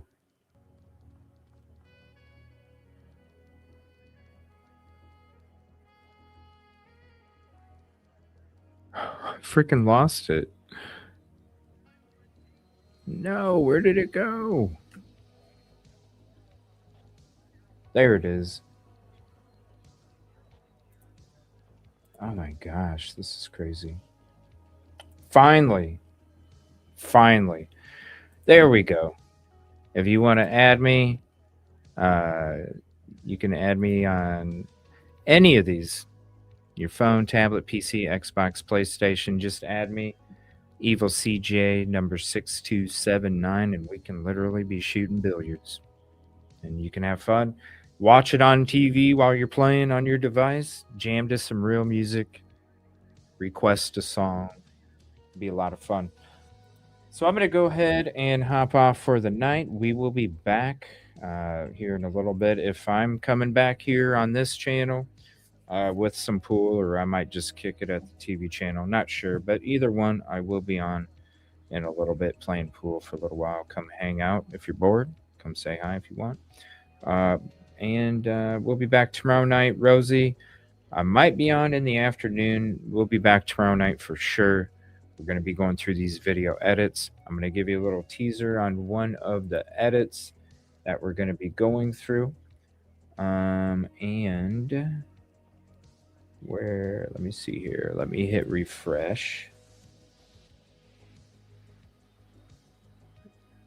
Where's 23? Hold on. There it is.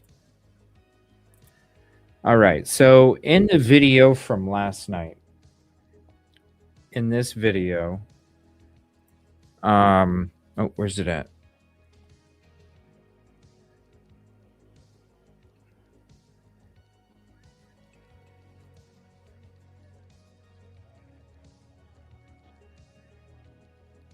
Okay. So in this video, it was edit. What edit was it? So edit 6 reveals a lot. Okay, we're going to be going through different videos tomorrow night. I'm going to kind of show you. These are some of the initial edits right here. And then as I started to mess with the temperatures and all that stuff, edit 6 revealed a lot. Edit 7 revealed a lot. Let me see. Edit 13 as well. 14 and 10. 10 actually revealed the light source, showing that the light. I do want to show this real quick because this shows there's 2 spots I want to show. Okay, when it comes to knowing the light, actually, let me go to. Hold on a minute. Which one would no? It wasn't. Oh, I think it was this one. Yes.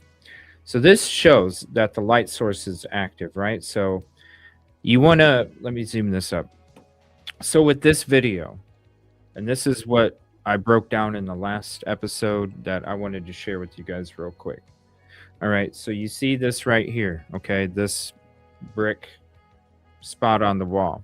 Now, you watch when this right here lights up, you'll see this, the light as this person's turning their head, and you know the light is on because as the person's turning their head, the light gradually brightens up.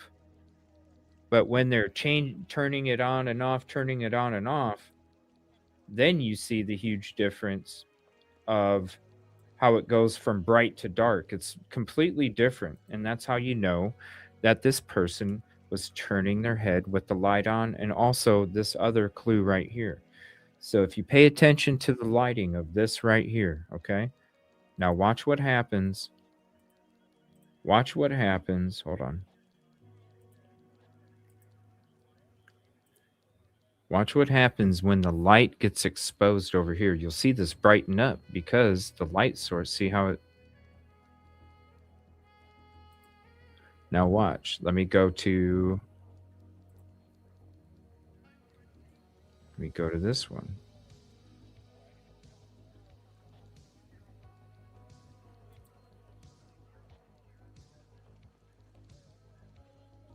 Now see how with this one as well. You see how it's, you can see the bricks, right? You can see the outline of the bricks. Now watch when the light gets closer, and you can see as they turn their head.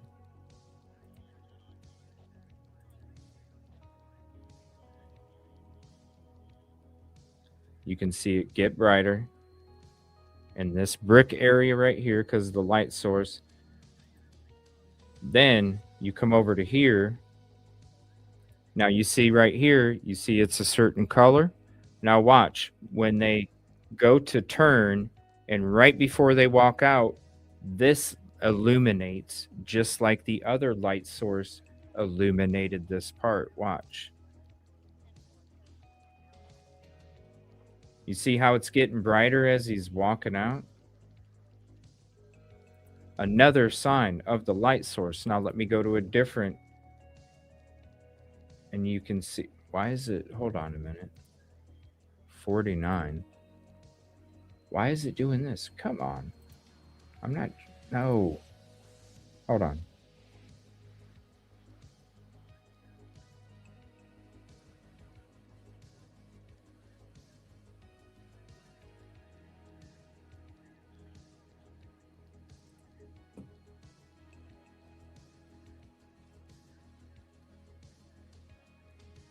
Oh, wait, that's a new one. Hold on. Yeah, I'm not yet. Where's it at?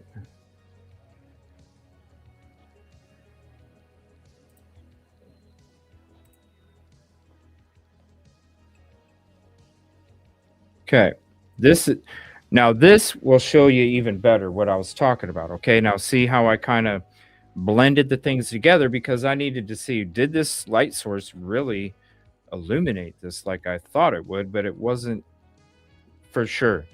This one showed me it was for sure. This is edit 9. I believe this is the one.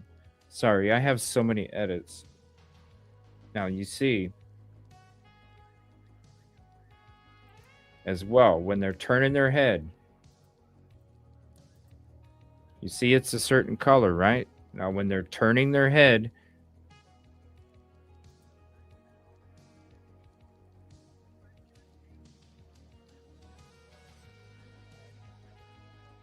and it's just a very dim light, but it shows up a lot on these edits, right? So now you can see it kind of go away. It's getting dimmer. It's getting dimmer. Now it's still kind of on. Now check this out. Now watch this part right here as they turn their head with the light on. Watch.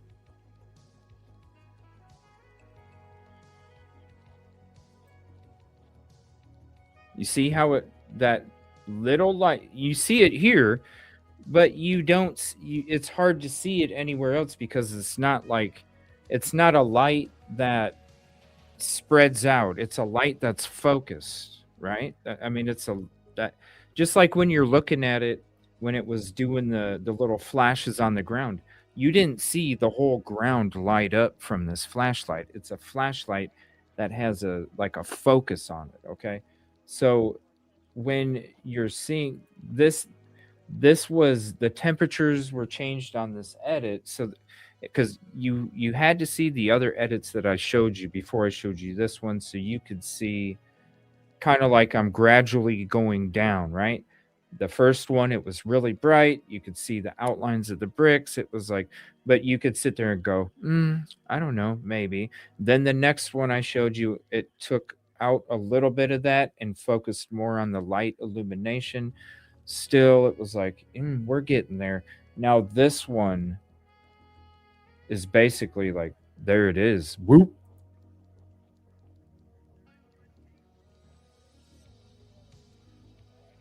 So it lights up a little bit because there's a little bit of illumination on that brick, and then bam, like that whole. But even though you don't see it on the real footage,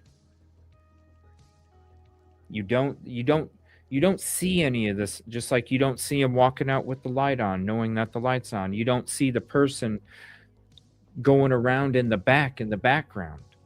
You don't see the illumination that is. It's almost like taking a black light to blood, but we're taking a video edit to light illumination. We're trying to wave this to see where did the light illuminate that doesn't get pulled up from the original video.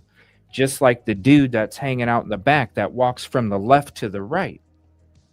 Yo, you didn't think we were going to see you on camera, did you, buddy? Well, we got you now. Just like this person didn't think that we were going to notice that he was doing this little thing with the person that was out there. We got it. So that right there is a sign right there. And then this right here. When they're walking, and you'll see. You don't see right here? Just like the other one. You're not seeing that light, even though you don't see it on the original. You will see, just like on the other one, the slightest light illumination that you're not seeing. You see it here, and watch as this person starts to turn their head. Light illumination is being detected on that brick wall. Watch.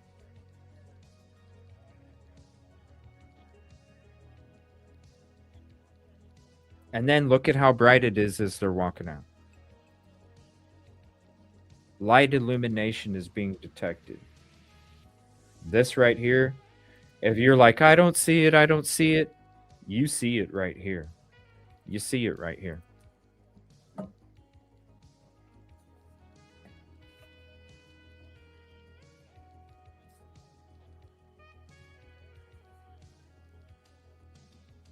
Well, I got new edits that I'm going to be going into tomorrow night and Saturday night. So the next 2 nights are going to be focused on these video edits and new edits that I've worked on this whole week. So, but right there. And I want to show you, let me see, let me get to another one because I want to show you.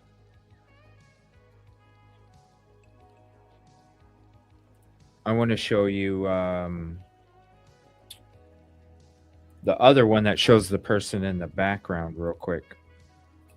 You can see him running from the left to right.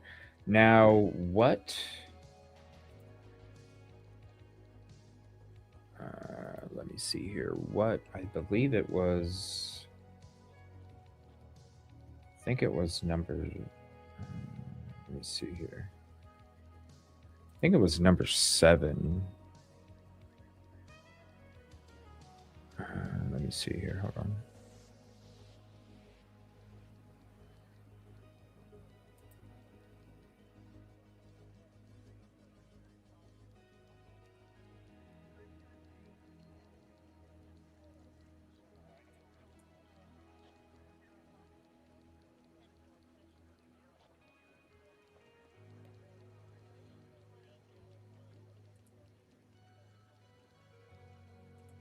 Okay, let me see. I think it was this one.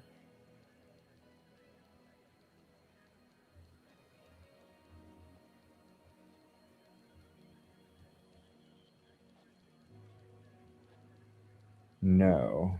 Dang it. Which one was it? Maybe 14. Sorry, I'm trying to.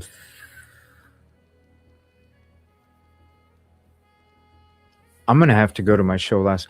Well, it's one of the last video. I don't know which one it is.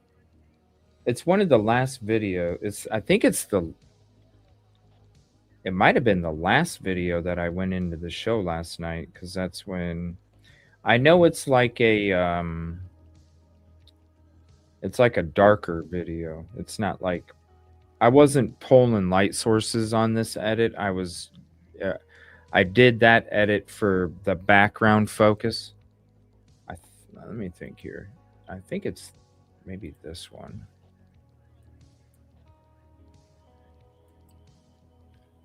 But I kind of, let me see here.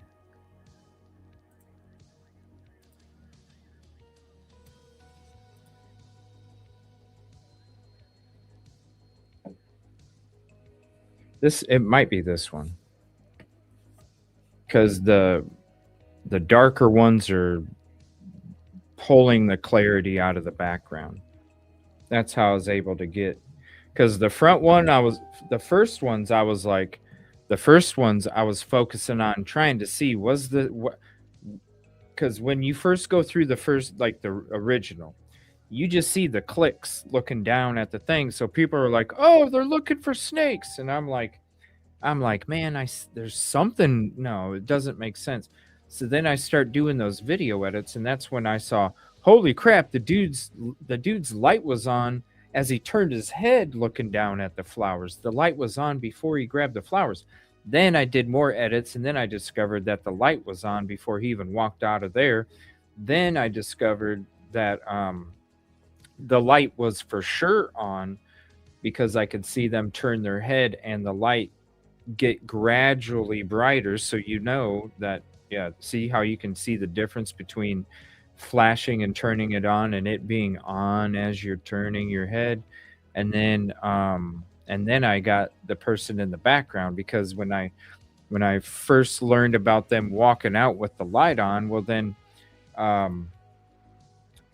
that was like, okay, well then somebody had to be, I didn't know if they maybe were just like chilling in a car or something, or what. But once that other video, I noticed the person standing by the tree first, but I was only focusing on a period of the video from like 17 seconds to 25 seconds. It was, just a very small window of the whole video.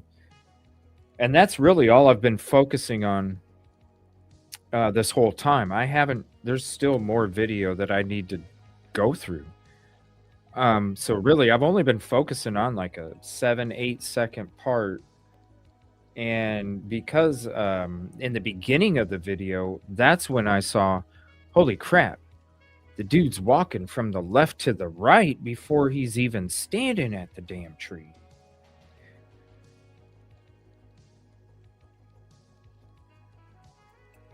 And I believe it's this one. So they're standing right there at that tree right there. And you'll see every time that person's looking, you can do the angles on it. It's that same spot of that tree. And I'll show you.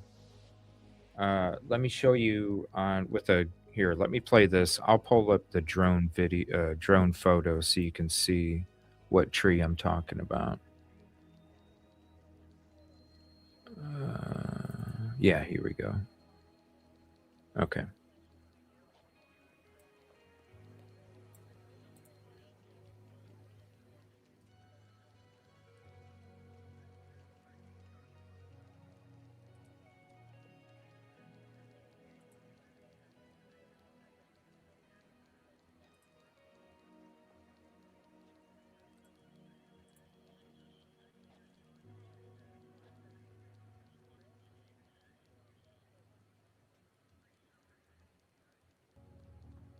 All right, I'm going to show you with Google Guy real quick, and then I'm going to show you the drone. Let's see. So if we're standing outside the house, all right. Let's see. Let me go here. Okay.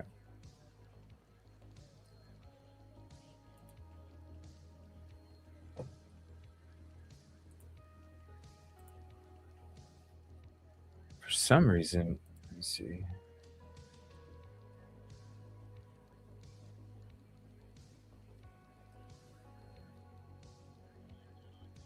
I'll have to look through them. I'm pretty sure I could have swore it was like, I think it may be this one. I can't remember. It's in my last show. I'll have to look it up. And so let me see. This is another one where I'm pulling up the background. Now this is one that I'm gonna be. Somebody reached out to me and said that they possibly saw headlights or something to that effect at a period past the areas that I've been digging into. So this is a video that I'll probably be digging into on Saturday night. We're going to be looking for signs of a vehicle. Also, somebody had mentioned like a cell phone being pulled out, wondering if I could see that as well. So that one is what we're going to be digging into Saturday night. That's the one I'm going to be doing it live. I'm not even checking this one out. I'm not even nothing. I'm just leaving it until Saturday, because I know if I get in it, then I'm gonna want to like pull out whatever I can pull out. Where's it at? This one right here. This is another one that I'm going to be going through of kind of what we were just watching. So as you can see, I've pulled a lot of the background up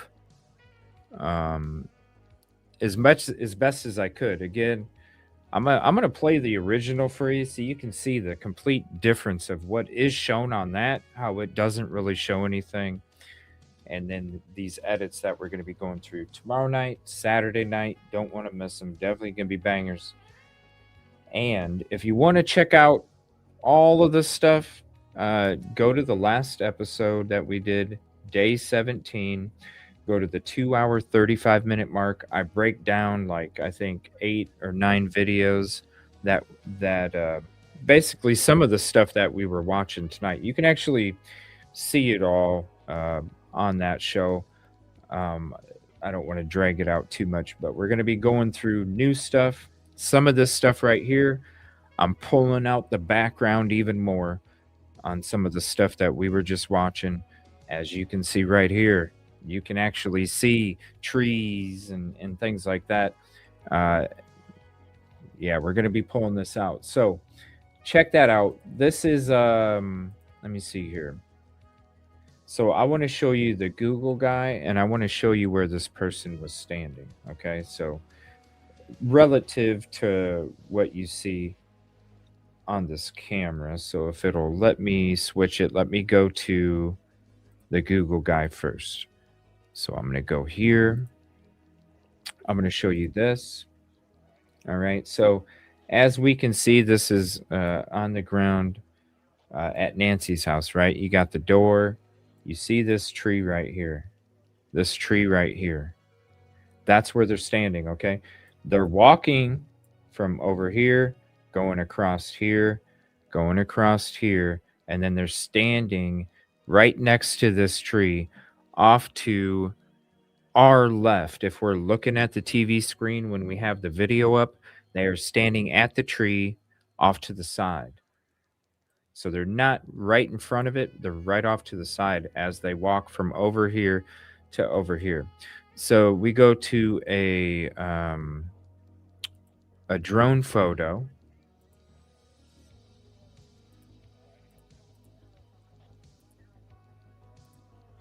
All right, and just to give you a view from this angle, okay? So you see the door right here. Okay, you got Nancy's door right here. You see this tree right here.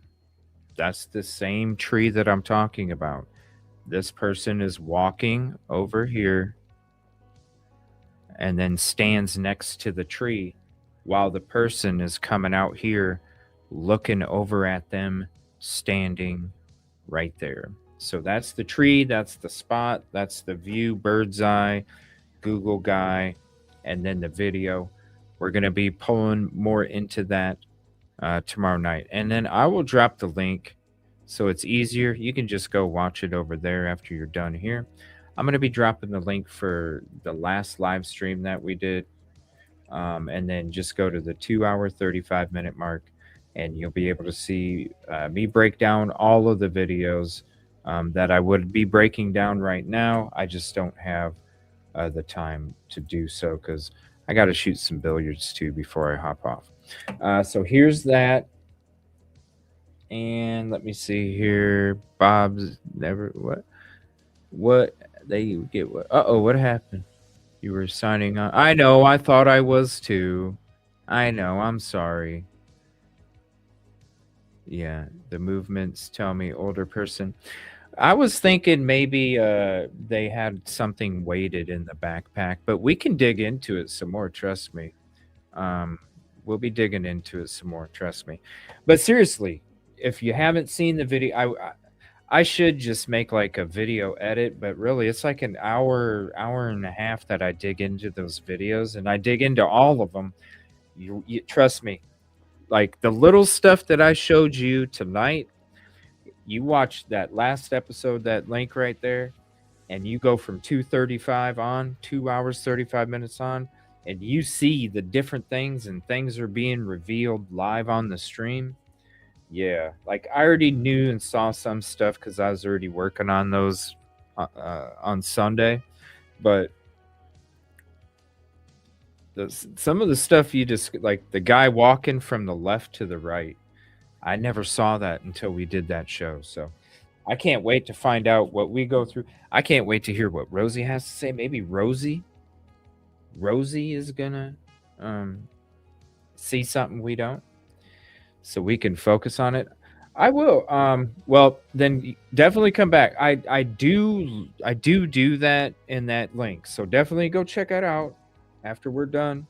2 hours, 35 minutes. You'll see me break it all down. I do loop it. I even play each one a few times over without me on the screen and no comments on the screen and stuff like that. So I kind of do all that for you, and trust me, we're going to be going through them tomorrow, see what Rosie has to say. So all right, you guys, I gotta hop off. I'm already a little bit late. I'm gonna be shooting some pool either at the TV channel or over here.